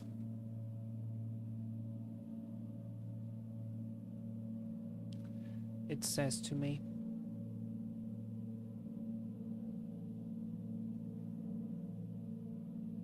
So I mean, like the capability of the airplane is increased so much. That's it's amazing, honestly. And there we go. So we are now established on. So we crossed the final approach fix. Correction, no, we haven't. We are flying towards it, and you can see that it actually, yeah, that was my mistake. Sorry. It has the altitude of 1,700. We haven't reached that yet, but we will be reaching that in a moment, or close to that, because we have to be at or above. That's so pretty right. Right now the airplane is doing it all by itself. You guys can see I'm not touching anything. I'm just controlling the power to monitor the speed, and that's literally it. Synchronous Flight 97, why are you doing this to me? Why does my wallet have to bleed again? You know, this is this thing is actually amazing, so you will not regret it. By the way, I think that's the airport, and this approach is slightly offset. So runway 070, yeah, we're pointing at 060. We do have a little bit of an offset there, so it's good. Anyways, we are gonna go mist from here, and the next stuff that we are gonna be doing is, let me go to the very end, and I'm gonna go here and I'm gonna put ocean, the VOR, ocean side, and from here I want to add an airway. How do I do this? I click on ocean side, and I'm gonna insert an airway. Loaded airway doesn't give me the opportunity. Why though? Interesting. Okay, I'll check it in a moment. Never mind. Let's start to slow down. Props and mixture forward. And of course, we didn't brief the approach, we didn't brief any of that stuff. So our go around is going to be simply a heading of 120 to the right, climbing turn. Okay, so right here it would be gear down, lights on, flaps 10. The autopilot does a great job of following everything, and we would fly until the minimums. Let's imagine that the minimums would be right here. Let's go flaps 20 and flaps full. Stabilize the airplane. 90 knots, this is where we want it, and autopilot off. There we go, guys, we did the approach. Amazing, right? And we just have to keep flying. Really, really cool. I love this livery. It is so sleek. So because we have a little bit of an offset approach, I can go ahead and I can simply now visually perform the final type of the approach. Again, guys, if you're watching this and you are enjoying my explanations, please do give me a like. It helps to boost the channel because, you know, YouTube algorithms and stuff. So it 500. really does help. You get your 500 call. Again, remember, this is not the 500 according to the radio altimeter because we don't have one on this airplane. This is just based on that terrain database and your GPS position. Okay, and there we go. Go back here to the map and I can see I have a crosswind from the left of 5 knots, so I immediately know how is the wind and if I do need to perform any kind of corrections. And now let's say somebody who doesn't have a radio on an airplane just got onto the runway and we have to go around, so around we go, full power, positive climb, gear up, flaps 10, lights on, and immediately you can see the Garmin giving you missed approach, waypoint reached. Do you want to remain suspended or you want to activate the GPS missed approach? Now, what is this, the remain suspended? Basically, it ignores your position and it doesn't account for your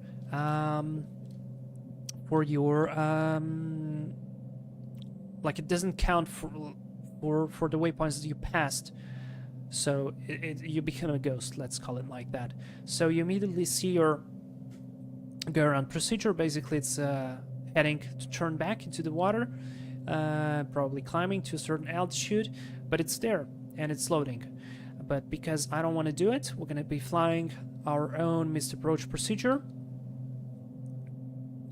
of heading of 120. Stabilize the airplane, lights are off. Props are set. I just want to trim the airplane, and I want to give the autopilot a trimmed airplane, so next time it gives me back a nice trimmed airplane. So I'm going to switch on the flight directors, hit the heading, flight directors up, autopilot on, and back we go. Cooler. Is that little square in the windshield for aiming at the runway? And sim crash flight, it's the anti-ice area.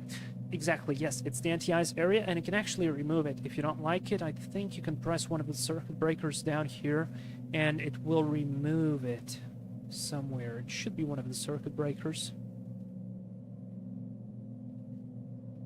Maybe it changed? Or maybe you can't do it in flight. Probably you can't do it in flight, but you can do it on the ground. Anyways, let's come back here. And I was planning something here. I wanted to insert an airway, but it looks, for some reason, it doesn't want me. It doesn't want me to allow me to add an airway. So let me add the next waypoint. Let me go Juliet Lima India, which is the Julian VOR, and now, weird. Why is it not letting me to add an airway? Let me go back. Let me go direct. I want to go direct to Oceanside. So I came here to the flight plan, direct page, select Oceanside, activate, and you can see that it does it amazingly well. So I'm going to just hit nav, and off we go.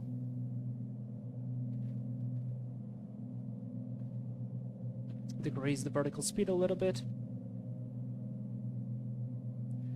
And let's see. So ocean, maybe if I add a waypoint, let's say I add a waypoint called Vista. So let's go back to the flight plan. I want to remove this one. Actually, I didn't need to remove it, but let's say I just want to add Vista. Correct, enter. Not in Japan, Southwest USA, and doesn't let me to load the airway. Interesting. I don't know why though.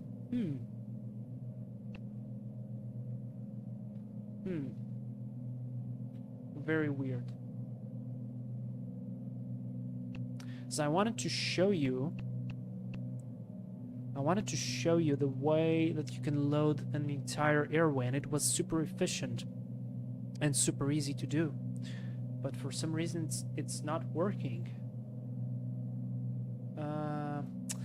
Ah, I understand. Probably because this is not high-level airway. Maybe because it's a low-level airway. Let's say if I add a different VOR. I want to add San Diego VOR. So this is Mission Bay, I guess. MZB. Let me remove this one. Let me remove... Oops. Remove this one. And let me add a waypoint called Mike Zulu Bravo. Probably we will... Yeah, that's Mission Bay. Done. Let's proceed direct to there. So direct, flight plan, MZB, activate. Probably we're gonna have to turn back again. Let's do it. And now let me click on it. Still doesn't give me the option to load the airway. Huh. That's weird. That's weird.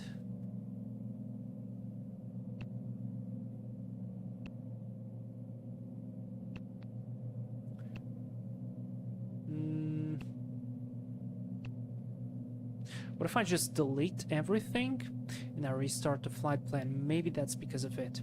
Let me go heading mode so we don't lose anything. Let's go back here, flight plan, menu, delete.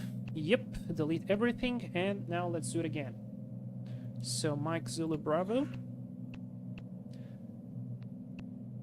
There we go. That was probably something related to the fact that I was on a missed approach. So let's load the airway, and actually I would probably then load the other airway that I was initially planning. So let's do low, and let's turn back again on the on the heading. So we're just doing turns here at this time, and you can see. Wait, let me do this. Remove, and let's go Oceanside. Terribly sorry for this. Oh, nope, not that one.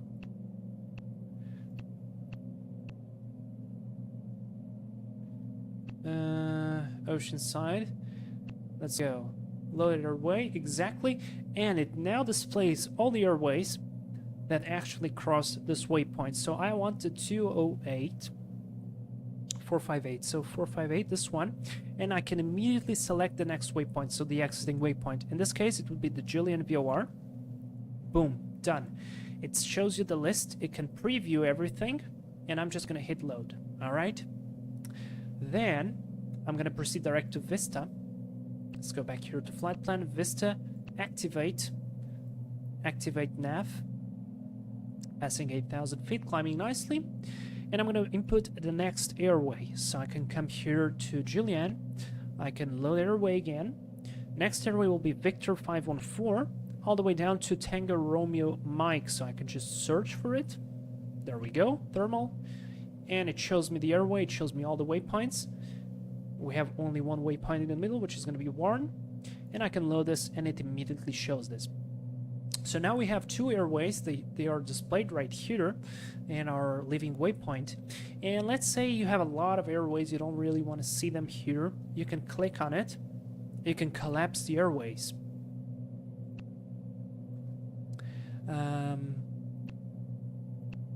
For some reason it didn't really collapse, but it should just close everything and it will just have the airway show.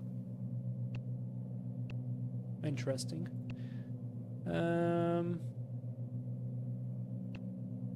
Alright, well, it works.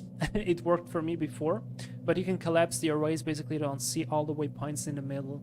You just see the entering and the exiting waypoint, which is really useful.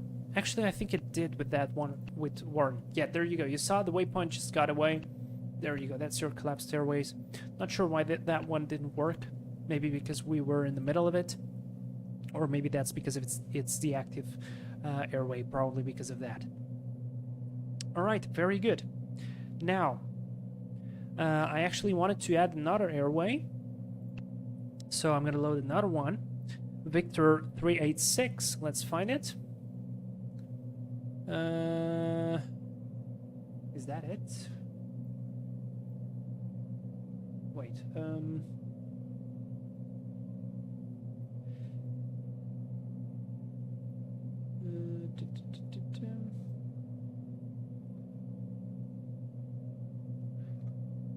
it was TRM.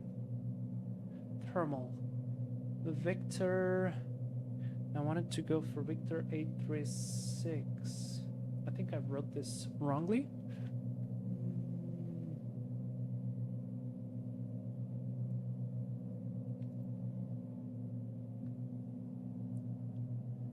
Oh yeah, I wrote this wrong, sorry. Let me correct myself. And it was actually 137, so load airway, 137. There we go. And our exit point is going to be a nice waypoint called Moron. Because why not? Here we go. Done. We have a Papa Sierra Papa transition, that's Palm Springs. And then we have a Moron there. And we will be actually flying to this airfield right here. So this is the best part. Or, if I don't want to do this, I can just go back here to the waypoint and let's do Palm Springs VOR. Load this thing. Add the waypoint. Correction. Click here again, load airway, and I want now the 386, which I was searching for before, and I want to leave at Okako. Load. Done. Now if I collapse this, you can see that it becomes collapsed, so not all the waypoints show, which is very useful in case you have a very long flight plan. Alright, by the way, we're already at 11,500 feet, so I think it's time to level off. Otherwise, we will become hypoxic. Altitude selected, decrease the manifold pressure. Actually, I'll wait a little bit for the airplane to accelerate. Oh boy, cylinder head temperature is high up. I forgot to open the cowling flaps. I wonder how we didn't blow up the engines. Not good. Let's put the props back. Manifold pressure to 25. And let's get a shot of oxygen. Alright, it's cooling down, that's good. I'm gonna wait a little bit for them to cool down, and then I'm gonna close the cowling flaps, the mixture to lean, like that, and close the cowling flaps, good. Now it's good. Very nice. Man, that was a pretty rookie mistake. I guess I'm really focused to show you all of the functions of the GTN. Alright, so we are flying. I hope you guys are enjoying. Do you want to see something different? Or like, do you have any questions? If so, don't hesitate to write in the chat. So yeah. Secret Flight 97, do you know if it's possible to use this add-on with an iPad? So the real unit actually allows you to, so you can link your iPad to the unit and then you'll have all the information there. But in Sim, I'm not so sure. That's actually a question for the developer. So feel free to ask them on the forums or on the support contact anything, but I don't think so. Cooler, what did you just call me? Yeah, man, that was a pretty funny name for a waypoint. Anyways, let's sync the heading. We are looking good, and this is basically our route right now. I wanted to show you here how can we do this kind of approach. All right, but it looks like I didn't really insert all this stuff correctly. Is it collapsed? No, it's not. Palm Springs, Yucca, Okako. Yeah, that's correct. But it is TRM, Palm Springs, Yucca, Okako. Exactly. There we go. So I just showed you guys how can you do this kind of approaches. Now, we will be flying to the next airport, which is going to be Kilo Victor Charlie Victor. Okay? Or actually, in the meanwhile, something better. We are going to be doing a visual approach. And this thing actually gives you guidance for visual approaches. And that is impressive. Basically, if you guys are familiar with Airbus, Airbus has something called FLS. Basically stands for FMS Landing System. So I'm going to go back to my lovely Paint. Maybe I'll try the Paint 3D if it doesn't lag too much. what it does is, it of course has the coordinates of the runway, right? So it knows where the runway is. So let's say the FMS knows that the runway is positioned at this coordinates. So what it does, it gives you I'm not going to call it localizer, but it extends the center line, and it gives you a calculated glide path, which you can actually follow like an ILS. So this is what an Airbus does, okay? You can have exactly this right here on any airplane, on any airport. Isn't this cool? I find this pretty cool. I mean, I shouldn't even get to the paint for this. It was pretty basic. And how does this work? So let's go here for limit 35 on a land on this airport. I'm going to click on it, and you can see the visual button right here. So I'm going to click on it, and it gives you these two options. And again, you can do this on all of the airports. Just remember that the visual segment is going to be a straight in, like an ILS. So if you have a big mountain in the middle and you want to do a visual approach, that will not work because you will crash into the mountain, okay? So let's say we want to do the visual for 2.6. I'm going to click on it, and you get this warning. Visual approach only. Guidance is advisory and may not provide adequate clearance from terrain and obstacles. Just what I told you guys right now. So I'm going to activate this. And, did it really already switched it to the visual? I thought it would just load it.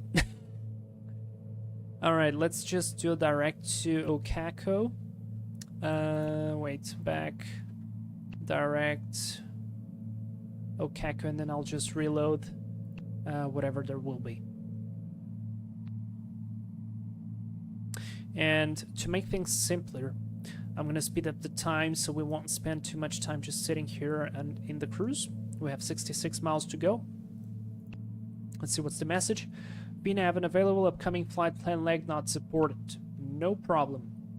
Let's just keep going. I want to wait until the airplane gets the wings leveled, and I will speed up the simulation, or the ground speed.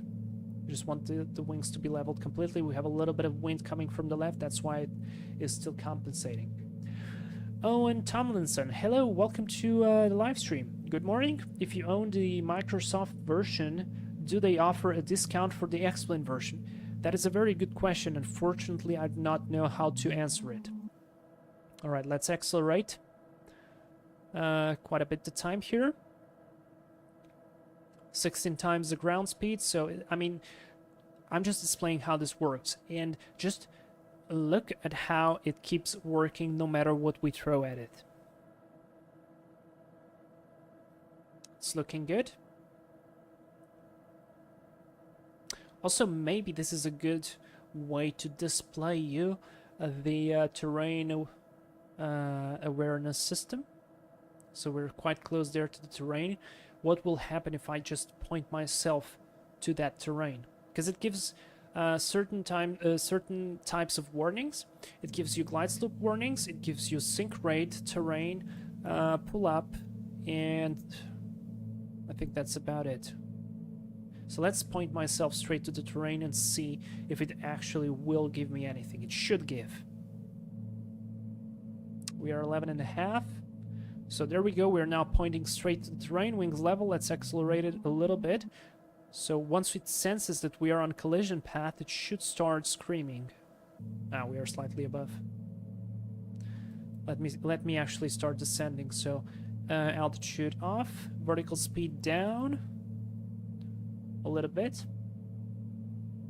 Temps are looking good.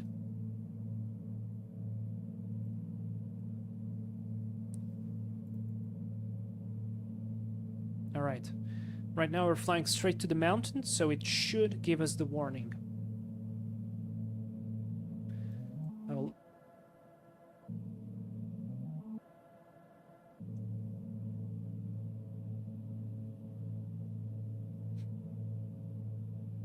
Trust me, it does give the warning. I guess it's just not feeling that we are on collision right now. Terrain ahead. Terrain ahead. There we go, and it actually gives you a little map showing color-coded what is Terrain the ahead. most Terrain ahead. dangerous area. It should turn to red Terrain soon. ahead. There you Terrain go. ahead. Terrain ahead. Pull up. Terrain Alright, ahead. then we go. Pull up. Autopilot off. Terrain Apply ahead. a little bit of power. Pull up. Terrain ahead. And clear of terrain. There we go. That was the terrain awareness system for you. Alright, let's go heading, vertical speed up, autopilot on. 500. Terrain Checked. ahead. Pull up. Terrain. We're not going to crash right now. But you can see that it actually works, and you get this on all airplanes across all the platforms. So it is pretty cool. Ahat, Omar, welcome to live stream, man. Hello. I was on my phone for a majority of time, so I couldn't chat the very impressive add-on so far. Yeah, it is amazing, really. I mean, I'm super impressed with it. Okay, so now, 10,000 feet. Let's level off. So I'm going to hit Alt here in a second. There we go.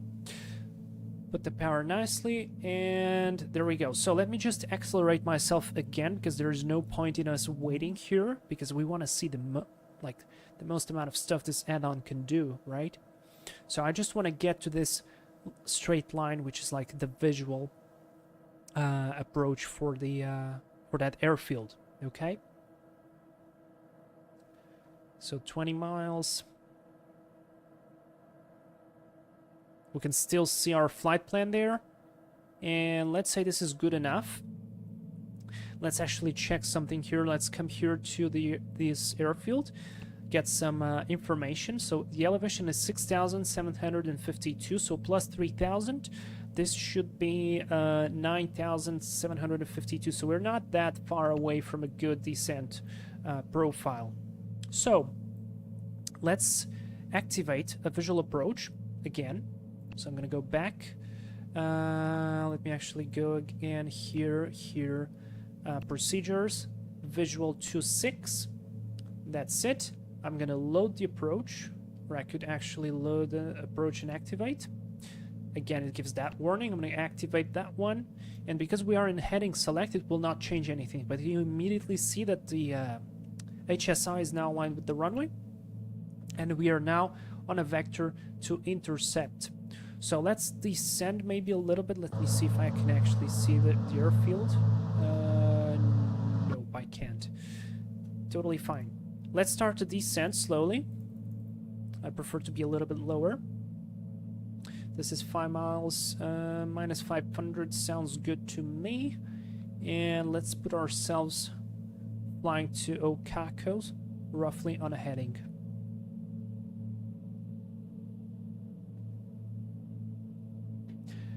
Owen, I love how you explain in detail how everything works. That was exactly my point, because I feel like real-world knowledge, luckily to me, it's a huge privilege to be studying for to become an airline pilot. It gives you so much knowledge, and you really learn to appreciate all of these like small things that these kind of add-ons give you. And it's amazing. It is amazing, and I wanted to share the most amount of it to all of the people. Alright, let me accelerate myself again. There's no point in waiting. So just cross 10,000 there. Let's turn on an intercept heading. I could probably use nav now. There we go. The line is intercepting. So, guys, remember, this is a visual approach, okay? We don't have an ILS. We don't have a localizer. We don't have an NDB. We're not even like...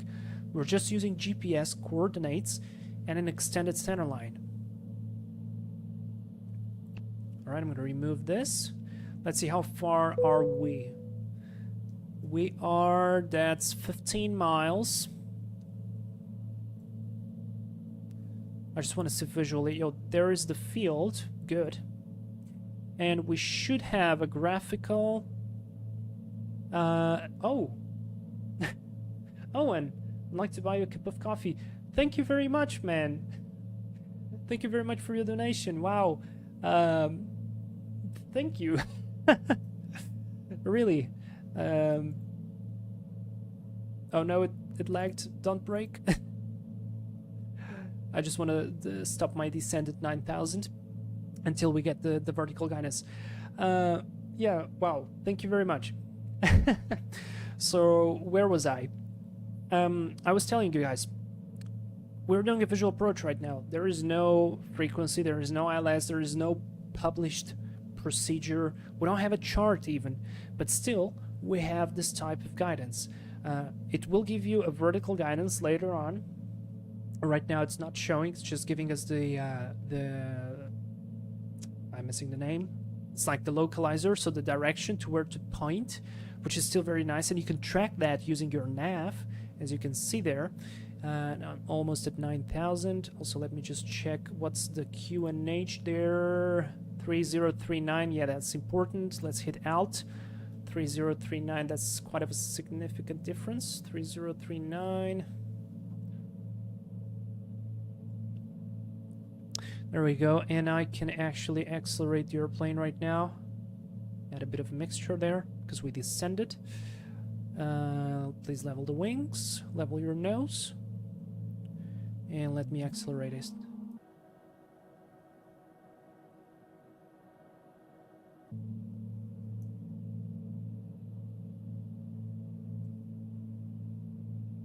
Actually, I feel like right now we're a bit high. Visual to 6. Ah, no vertical guidance on this one. God damn it. Why not? Some approaches give you vertical guidance, some don't. Alright, well, fine. This is still very nice. I mean, yesterday I did an approach like this. It was a visual with vertical guidance.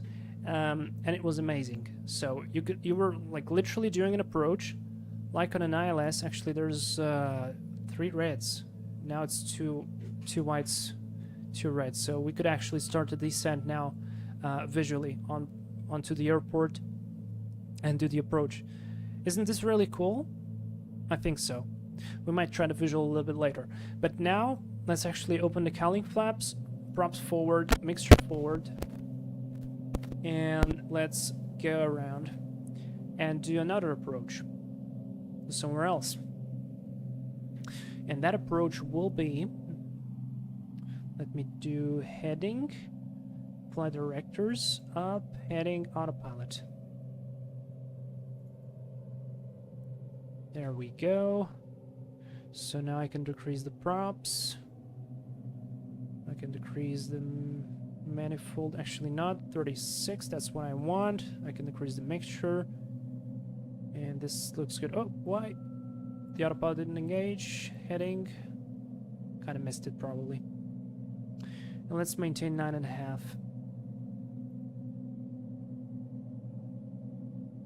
Like that. Decrease the manifold. Decrease the props. 25 inches. Your plane is accelerating slowly. Oh, not the mixture. Actually, yes, the mixture. And the cowling flaps, because they do give a lot of drag here. Alright, so we did a visual approach. We did an RNAV, VNAV, LNAV approach. I want to now display you guys a VOR approach. So let's come here to menu, correction. Let's come here to flight plan. I'm going to clear the flight plan. Delete. Yes. And I'm going to add, not by here, but I want to load a procedure and approach, in this case on a different airport, which is Kilo Victor Charlie Victor.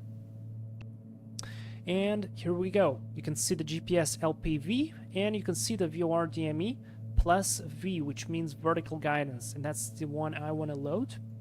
And I want to fly to Aples, so transition via Aples. Channel ID, we don't have that. Load and activate, that's what I want. GPS guidance for monitoring only. Why is this, guys? Because this is an approach based on conventional navigation, which means the VOR should be the base source of navigation. And this is why they tell you that you might be flying via the GPS, but actually you might be flying wrong because you could have a GPS failure. Alright, so the VOR here should be your main source of navigation. All right, and here we go again. So we've got our DME arc, which is amazing, and it flies perfectly. You guys will see it. Top of descent is active again because we have the VNAV option enabled, and we will do this all on GPS basically. So let's see. Airplane wings are leveled. Let's accelerate this big boy, because there's no point in waiting. We already have the vertical guidance there.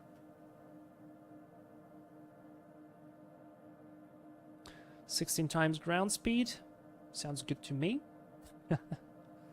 This is pretty impressive. Owen, does it work with any general aviation airlines and explain as a pop-out unit? That's a good question. I don't know. I actually asked the guys from TDS, like, what is the list of compatible airplanes, and I think they have those on their website. But as long as the airplane has like this empty space for the GTN to work, it should work. So maybe you should just try it as a pop-out. Maybe that works. Not 100% sure, but should be. Alright, let me just go back here to normal navigation mode. You will see the airplane turning right and following perfectly that arc, that DME arc. And I'm gonna keep the speed up on purpose. Alright, here we go. We are entering the arc. Now, if the engines would be fail right now, we know that we would proceed to that airfield. We would just glide into it. Let's see where it is. Oh, yeah. It's right in front of us. Not a big deal. Alright, how long have I been going? 2 hours. Okay, we have what? We spoke about that. I just want to show you the LPV we're going to do next.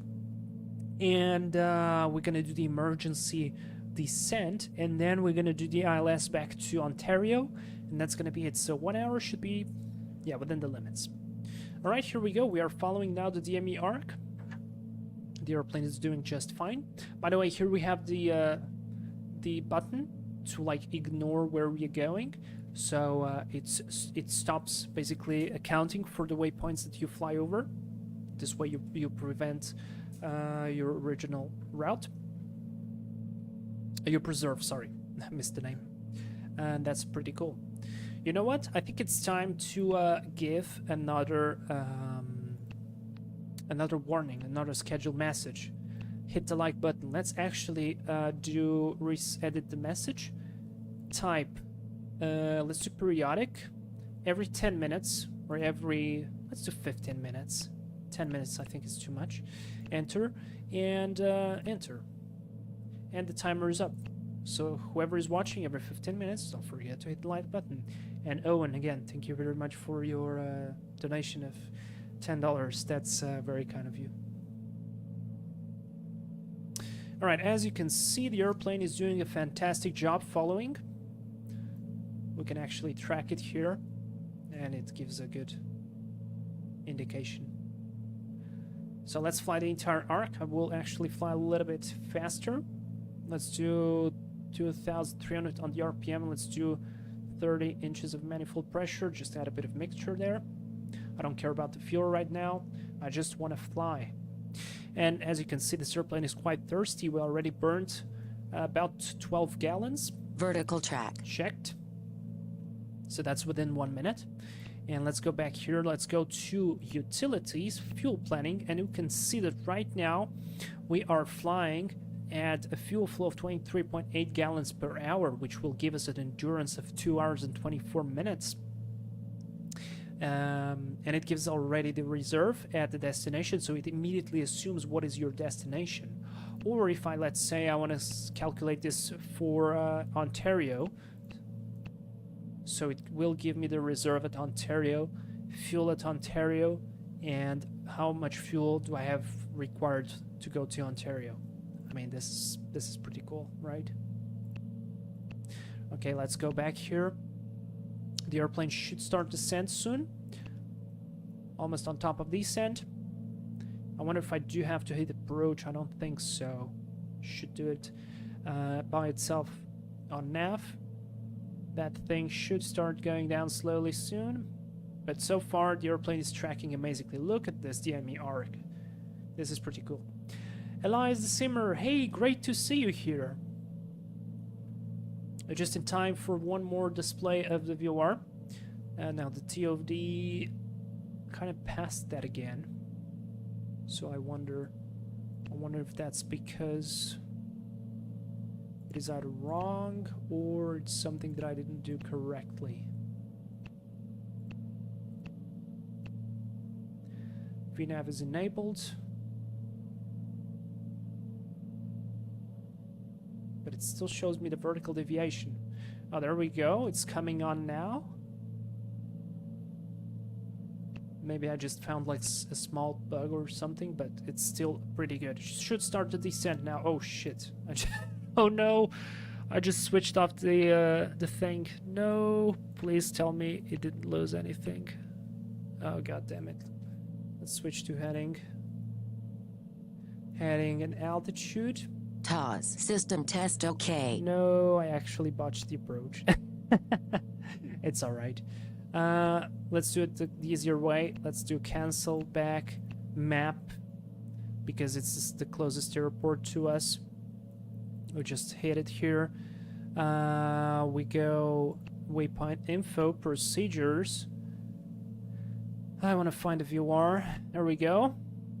Vectors. Well, right now it will be the vector, yes. So I wonder if I do the APLS. Activate an approach, probably it will go to APLS. Yes, it will. So let's change that. Terribly sorry, guys, for putting the disabling the avionics button there. All right, let's do this. Let's just do with the vectors. LNAV VNAV. The message is on. Yeah, that's the consumer license. All good. We're now flying straight on the same altitude. Let's just keep going. I'm going to accelerate the time, but you guys saw that we were doing just nicely the arc, and it would have intercepted perfectly and started the descent, so it does a really, really good job. Alright, let's turn right to intercept.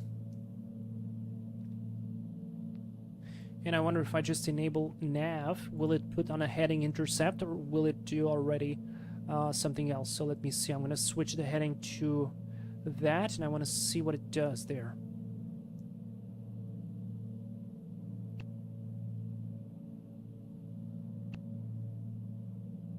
Above 4,300 at where? Why not? Doesn't have anything, only uncall. Okay. Sounds fine to me. Okay, he actually put us on a track intercept. That's very, very good. Great job. Let's accelerate ourselves. And I see the deviation down there, so I wonder if we should go for it. Let's try.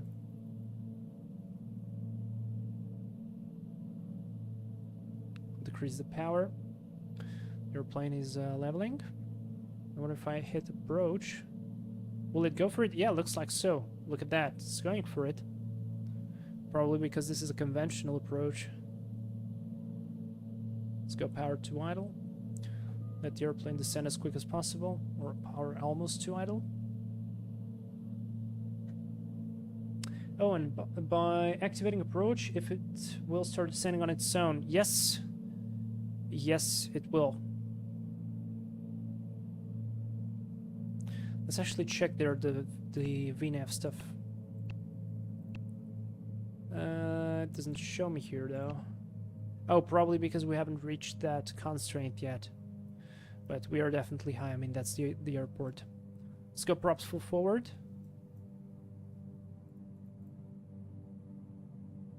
If I go only nav, keep the vertical speed down. I want to see how it goes there. Man, this was unfortunate. Sorry, guys. I really didn't want to switch. That switch there. Sorry. 3026, let's change that. 3026. Why is it not allowing me to... Oh, there we go. 3026, that's roughly there. And there's the vertical guidance, so I can now switch approach again, and it should be tracking it. There we go. Good, I can add power again.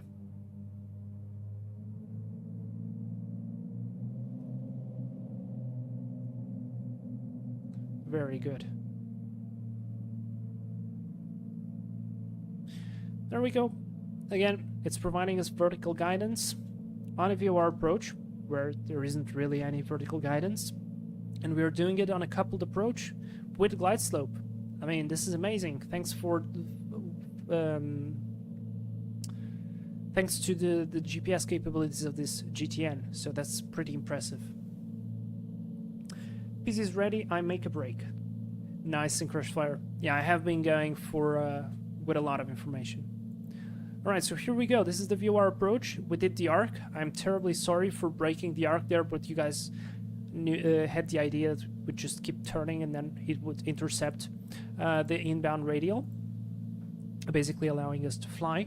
So let's now again go around. So props mixture, open the cowling flaps. Are they open? Yes, they are. Let's go autopilot off. Full power. Or at least climb power. Let's go props to climb mode. Lean a bit the mixture. And let's do our one of the final approaches that I wanted to show you. So let's go flight directors, heading. Switch the autopilot on. So we're now climbing nicely, and we're gonna come here to... Oh yeah, that's another one. Select frequency, select appropriate nav frequency for approach. So it actually auto-tunes the frequency, which should be 109.05. No, it didn't.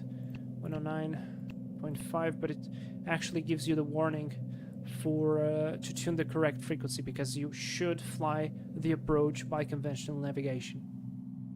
Alright, but nonetheless, let's go here, menu, let's clear the flight plan. And let's now load up another approach. This one will be the LPV approach, which is that one done with the GPS. So let's go runway, what direction are we flying right now? We're flying to the south. Let's go runway anything, 1721. Let's turn 09 to 0.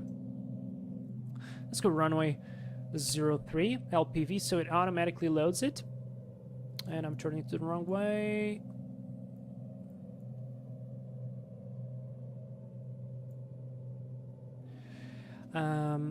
Transition is going to be via vectors. You can see here, this is the channel and the ID basically to which you connect to the satellite, and you can be sure that you load the right type of approach. Transition is via vectors, and I can just load and activate the approach because we have nothing else there. Alright, so we are crossing 7,000. Let's level off.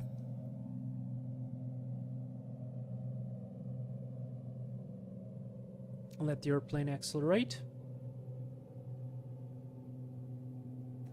There's 7,000. Reduce the manifold pressure. Reduce the props.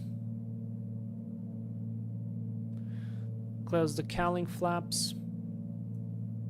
Lean the mixture.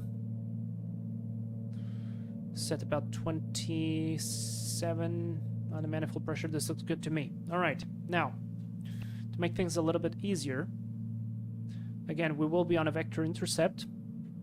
So let's accelerate ourselves. If you can see, we should be on swap above 4,800, and on peaks, which is the final approach fix, which is the most important, above 4,500 feet.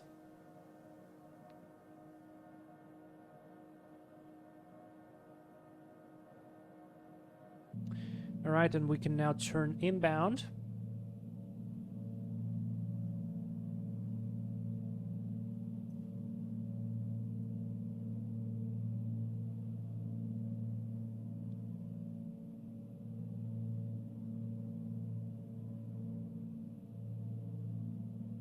I could probably just move the airplane by the map, but it's fine.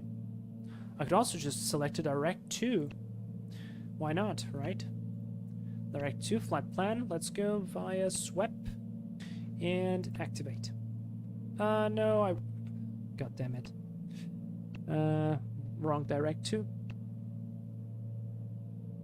I wanted to CASF. Activate. Now I can just enable nav. Nav is done. We already have the guidance there. With top of descent. Very good. I'm gonna accelerate a little bit the plane. Vertical track. There we go. We got the vertical track. I can now engage approach probably. And it will do the satellite-based approach on its own.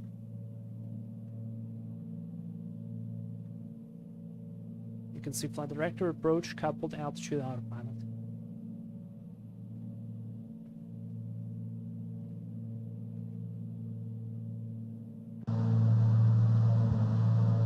Those mountains are pretty beautiful.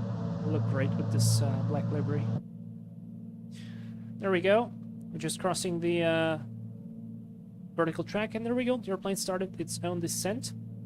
And basically, right now, we are on a VNAV descent onwards to capture the final track, which is like an ILS made by GPS. All of this made simply by your GTN unit. I find this fascinating. Really, really fascinating. Adjust a little bit the power there. And I mean, you guys can see it. I'm just changing simulation speeds. We're doing all kind of stuff. I'm deleting stuff. I'm putting stuff. And it still is working. So it's an extremely stable platform. The guys did an amazing job. Hats off to them. I mean, really. There we go. So, final approach fix, it speaks. That's from where our glide path, actual glide path that's coded, will start. Cooler, I can see why this is more expensive than the plane. Yeah, this is quite difficult to code, to be honest. And also, I think that this Piper Scenic is actually cheaper than it should be, but that's my personal opinion. I mean, it's a good price for people who want to get a good GA. Man, this is perfect. There we go, guys. Look, the airplane is going to just continue going onwards until the runway. It will perfectly follow the track. I can even accelerate it. You can see the autopilot is doing a fantastic job maintaining it. And of course, you have to know what minimums you have. Right here, I could actually, I forgot, I can enable the charts, of course, guys. Probably will load it. Probably, maybe not. Scheduled message, guys. If you're watching, hit the like button. There we go. From this point onwards, this prop makes sure full forward. Start to slowing down. We want 125 on the speed. And look, the airplane is doing this all on its own. I'm just managing the power and all the rest. I'm gonna already open the cowling flaps so I won't forget when I go around. That's 125, gear down. Lights on. Speed is checked. Let's go flaps 10.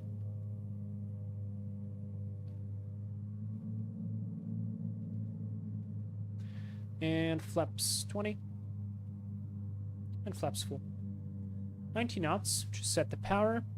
Gear down 3 green. Flaps full. We're ready to land, guys. Look, all... I mean, feels like an airliner, honestly, but it's this plane. Just this plane.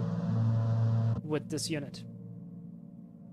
I am very impressed. Like, really, really very impressed. There we go. Right here probably would be at the minimum. So autopilot off. My controls. Whoops. And just fly the airplane. Look, 2 whites, 2 reds. I'm not sure you can see them, but let me zoom in. Yeah, you can't see them, but 2 whites, 2 reds.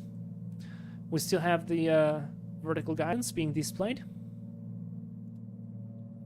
And this is the satellite-based approach system.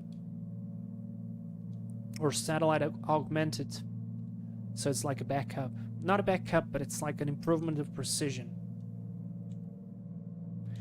And you could just land. Let's actually do a touch and go. We haven't done a touch and go yet. 500. Check. That's 500 with the terrain database. Or maybe actually let's just do another go around. Why not? Now I actually want to do the go around missed approach procedure. So let's see what will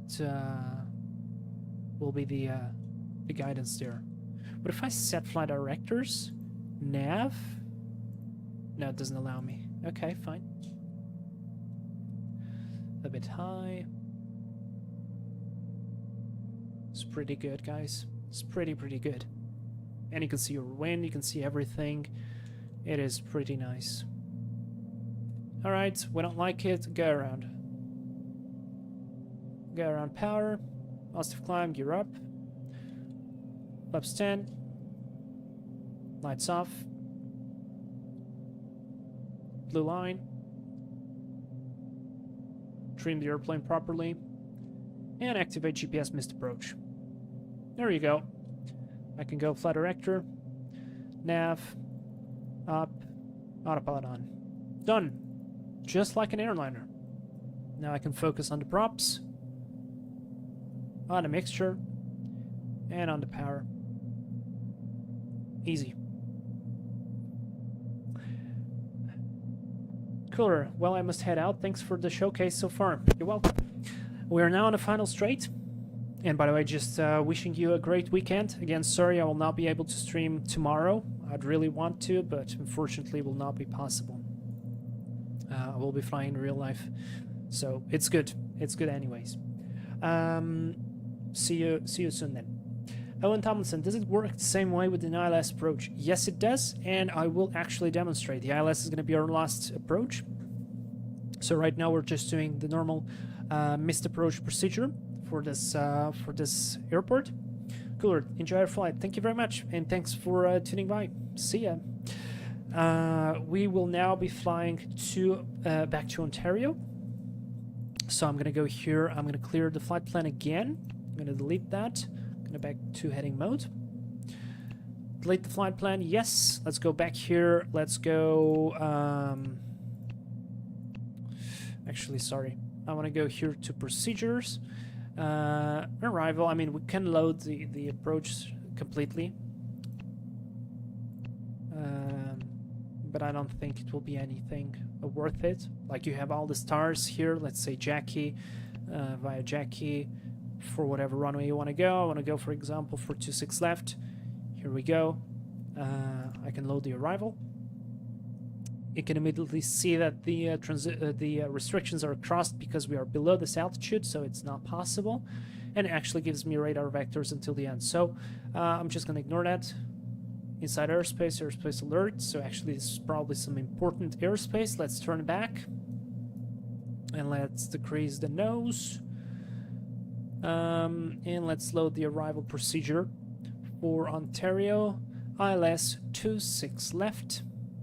Transition via vectors. Or we could just go via Pettis. Why not?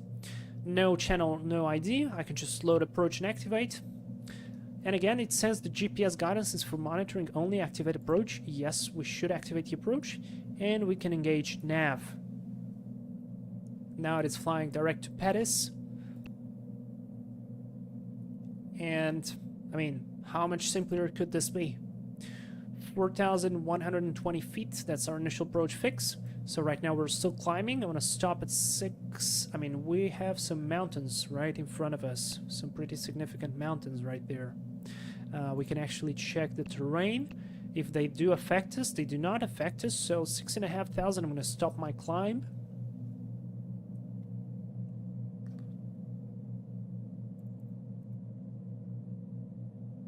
And level off. Let the airplane accelerate a little bit. I'm going to start closing the cowling flaps. Drop the props. And adjust the manifold pressure. And now adjust the mixture. Off we go. Nail Jimenez. I hope I pronounced that well. If so, if not, sorry. Hello, new subscriber here. Welcome to the team, man. Your tutorials are underrated. Thank you for your hard work. Thank you very much, man. That's the best. Like, I don't know. Thank you, man. I'm here for you guys, and I just want to share the most amount of information I can do, because I think the community actually wins from knowing how to do the things. So that's my point. Thank you very much, man. Synchronous Flight 97 back on the flight. So I guess we have to adjust our weight and balance here because because we got a little bit of heavier now, right? Okay, so I just want to show you now one of the features that this allows you to do. One of the things that you can do is, let's say actually we want to fly to a slightly different waypoint. We want to fly like to Rumble. So let's do direct flight plan. Let's find a waypoint. Do Rumble. You can do holds here. And you can do all types of holds, whatever you want, by time, by length, by right turn, left turn, inbound, outbound. You can do this. So, like, many people ask for holds on the simulator, like holds are difficult. This thing does it all. I'm not going to do it now, but it does it. Another thing it does, which is really cool, I don't know when would I use it, but you can do search and rescue patterns. It can be parallel track, sector search, it can be expanding square, and it can be an orbit. And you guys know, especially the orbit, I find it especially cool because you can't just simply circle around a point without compensating, because if you have wind, you will have to compensate for the wind. So this is actually a perfect way to do it. And then you can change radius, turn, direction, whatever. This is really, really amazing. So I'm not going to use it, but I wanted to show you. Nearest airport, all that stuff. Now, once we come closer to that Lima 26 airport, within gliding distance, actually it looks like we will be going into that mountain, but I'm not totally sure. I mean, it is not showing me anything, so I'll disregard. Let's actually check how's the weather in Ontario. And more than that, I'm going to go here. I'm going to go waypoint info, weather data. So altimeter 3025, let's set that. It's actually already set, so disregard. And let's go frequencies.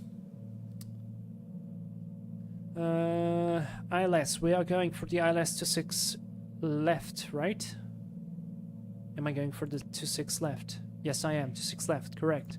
So I can come here, 26 left, click it here, and it immediately will select. You can actually see that it's already selected, because if I'm not mistaken, once you load up an ILS approach, it actually does it for you. The only thing you need to do is switch over automatically, manually. So you come there, you click on it, and then what it will do automatically, it will switch automatically from GPS to nav, so that it actually follows the ILS.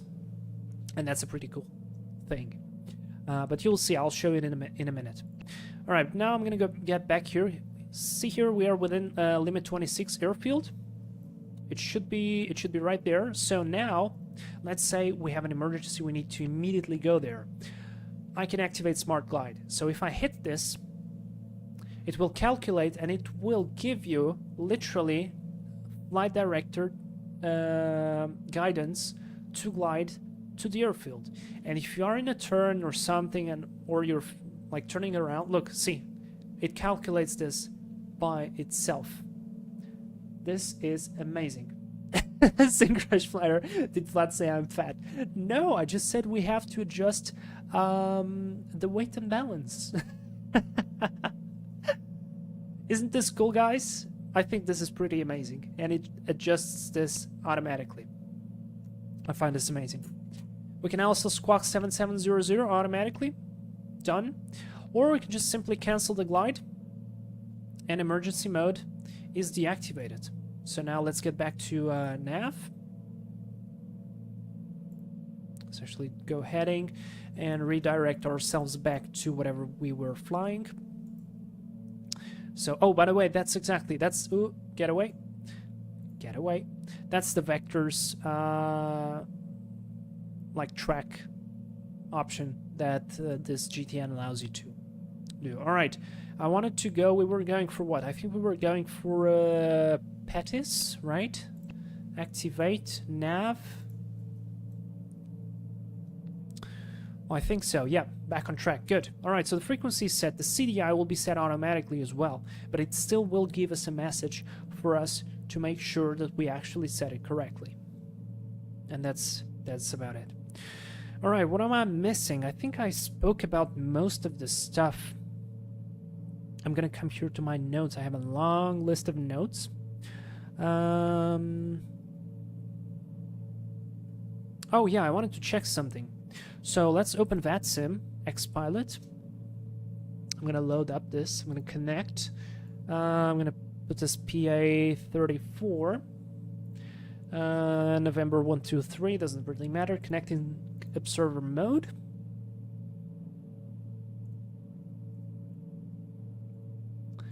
And we've got some ADIS, we've got Ontario ADIS, but I don't see any controller in there. Oh, there we go. Alright, LAX Center 126525. Let's do 126525. 126525. Done. Transfer. Yeah, I'm very sorry for that. 5311 Delta 454. So I want to see the playback function if it actually works, which is... Oscar 7052, Los Angeles Center, say altitude. Level 390. Oscar 7052, good morning. Alright, let's try. Panel audio, playback controls.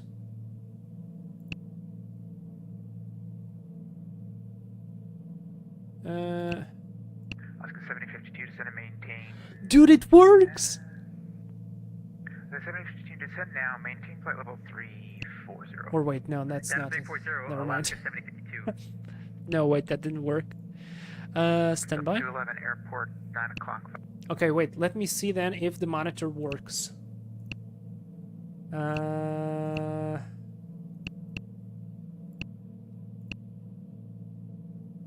Let's see. The monitors keep switching off though. I wonder why. That's weird.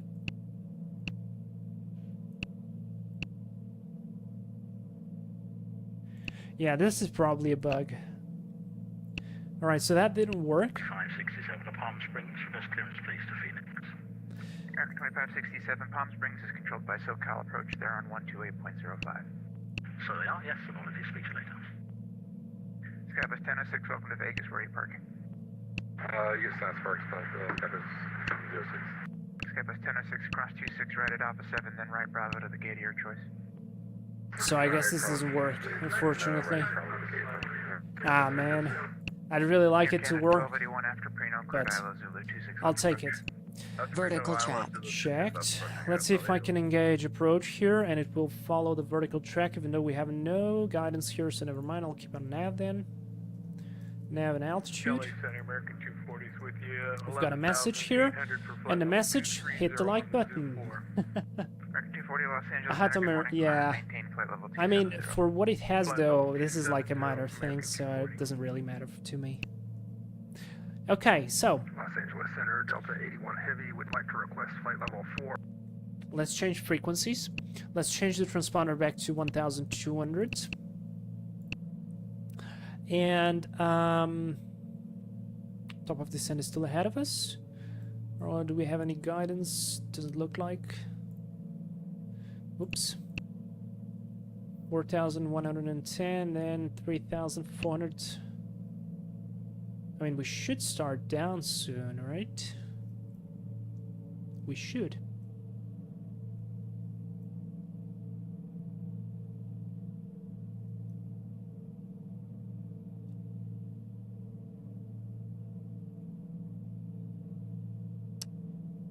I'll keep flying a little bit more, and we'll see what happens there. But I think this is actually more or less correct, because you do have to manually control the airplane. So altitude, let's start going down to 4,200 at least.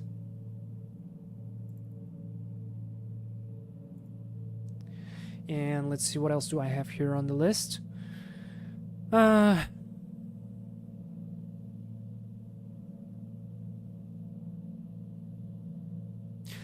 There are some things that are not coded yet, like the weather stuff, that I talked about that. There is a dead reckoning mode, but that's not coded as well, because this is not simulating failures so far. Which is totally fine to me again. Oh yeah, of course, I forgot about this one. You see, you can actually go... I don't remember how can you do this. Procedure. So depending on the procedure...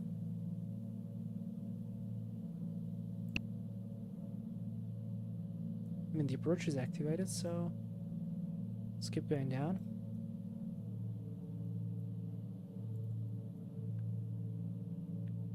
We do have to level off 3,400 feet there. So depending on the procedure, remember when I told you about the RNAV approaches that were dependent on your altimeter setting, and how on cold days that could be dangerous because it would not account for the pressure change or for the density change because of the temperature.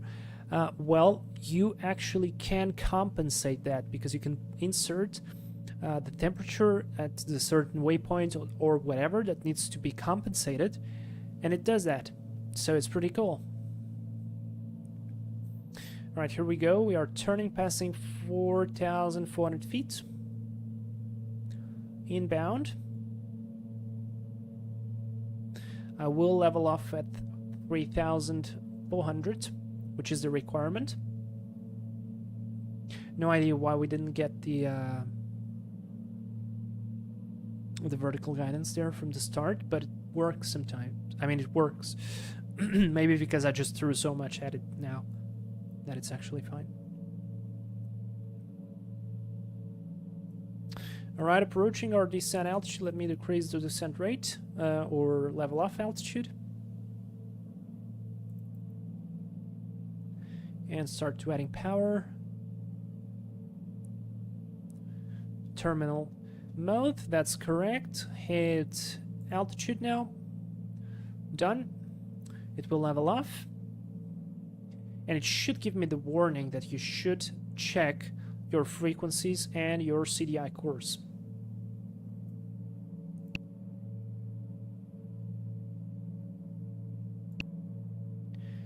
There you go. See, there's the message.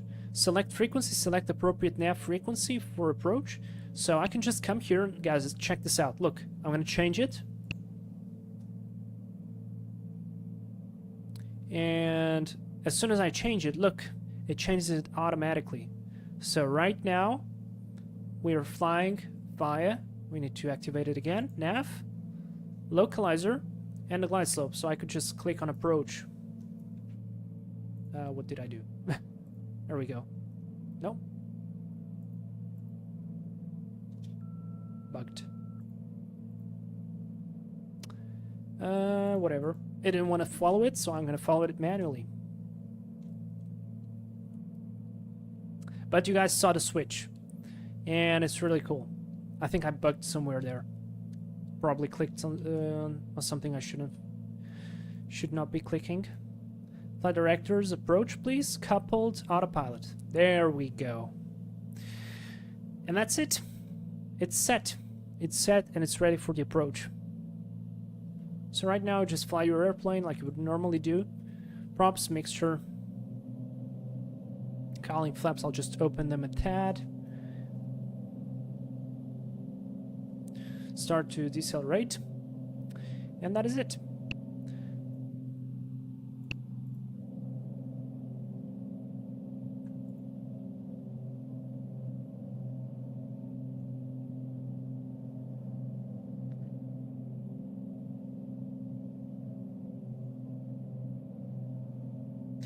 That's 125, gear down.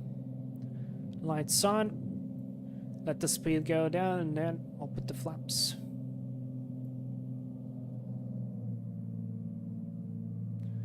And flaps 10. Flaps 20. And flaps full.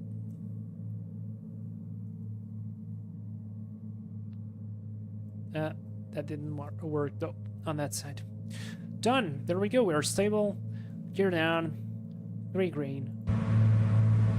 Nice and stable. Let's actually keep the headset on. And autopilot off. Let's hand fly this airplane. This airplane is really nice to hand fly. Nice and stable. It's trimmed within the glide path on the localizer. Amazing. Clear to land.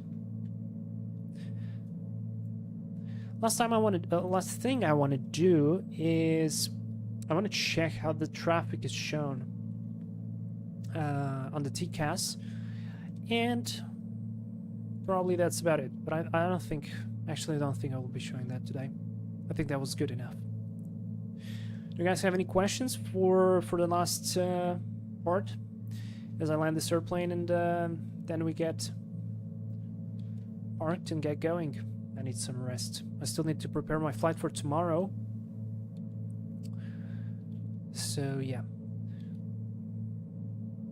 Oh, a little bit low. That's correct. There we go. Back on profile. 500. Checked.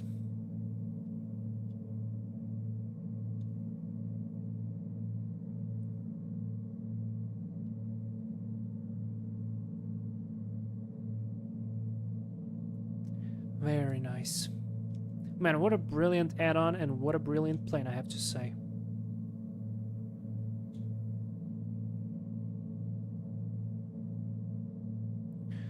Nicely and stable. 200 feet, minimums continue.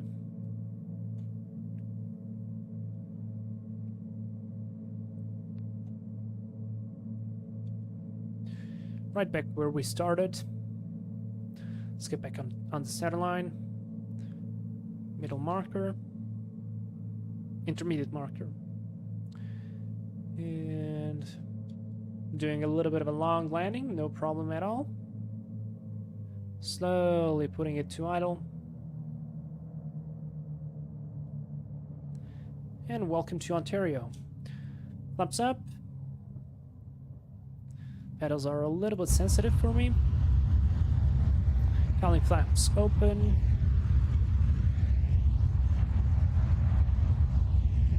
That was a soft one. Slowly brake. Landing light off. Let's vacate here on Quebec. And from a certain ground speed, you can see that it auto zooms for the ground chart, so we can immediately see where we are going. Anti-collision light off. And let's go transponder mode to standby. Wonderful. That was really, really wonderful. What a brilliant add-on.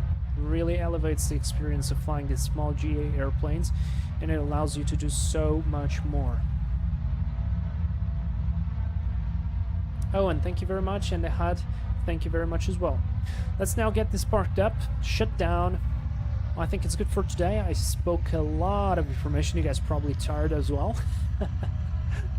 And we're gonna get some rest. I hope I answered a lot of the questions for those guys, or for any of those who want to purchase this add-on. Really neat. Okay, I think we started about here, so that's exactly where I want to go. South cargo ramp. Yeah, I'll totally take that. Actually, we didn't start there. Probably started somewhere there. Yeah, or actually even there. Doesn't matter. Let's just park the airplane near those hangars. Viper Seneca did a good job today. Autopilot did a brilliant job. The navigator did a brilliant job. I think we literally threw everything at it. Speed times, changes of simulation, changes of approach, changes of flight plan, route changes, airways, waypoints, visual approaches. I mean, that was kind of crazy. So, and it held just nicely. So, all right, let's stop here. Yeah, I think this is where I started. Kinda, probably, maybe. I don't remember.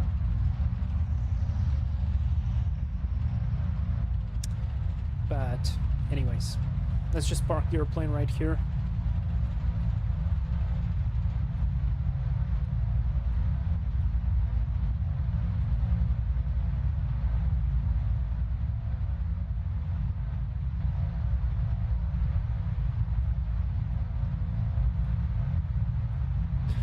Parking brake set, throttles to 1000 RPM. Come on. Turbos are a little bit slow. And landing light off. Navigation lights coming off. I can disengage the avionics.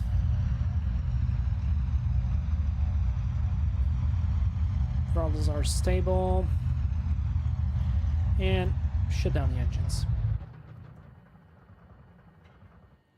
Very, very good. Beacon light off. Magnetos off. Alternators. Master off. Fuel pumps go to off. Yeah, I did remove the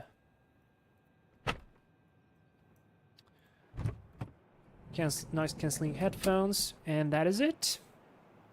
We are out, guys. I hope you enjoyed this quite long and detailed live stream. I don't usually do stuff like this. This was quite challenging for me. I wanted to give you the most amount of information possible about this add-on because it was really impressive, and I don't know what's going on with that hangar, but it's not looking good. Anyways, I'll look away. Thank you all for being here. Thank you again for your kind donation. It's great to see you guys here. Hope you enjoyed this amazing add-on. If you have the possibility to purchase it and you like to fly some general aviation stuff, I really do advise you to get this airplane because it is quite great. Airplane, Jesus Christ, airplane as well, and add-on. So the guys at TDS did an amazing job. Congratulations to them because it's really not easy, and I think it's wonderful. We will definitely be flying again with the TDS in the future on some other airplane, maybe like a King Air or some sort, but I would actually like to see it working on a different airplane as well, but on this one is amazing. If you got the Seminole as well, it works there already, and basically any airplane that has the bezel for the 750 or the 650 will have a working GTN unit. Anyways, guys, I'm gonna go give myself a little bit of rest, and then I'll be preparing the flight for tomorrow. Thank you very much for being here once again. You were awesome. I love you guys, and I want to wish you a fantastic week. We're gonna see you. I'd really like to stream the 777 with the new engines, but I'm not sure I will be able to do it during the week because I'm terribly tired, and I just need a little bit of time for myself to get rested and yeah. But yeah. Anyways, things are going, and it will be good. We will be streaming the 777 soon in Japan with the new engines that sound absolutely incredible. Again, thank you very much, guys. See you next time, next week. Until then, have a good time. Bye-bye.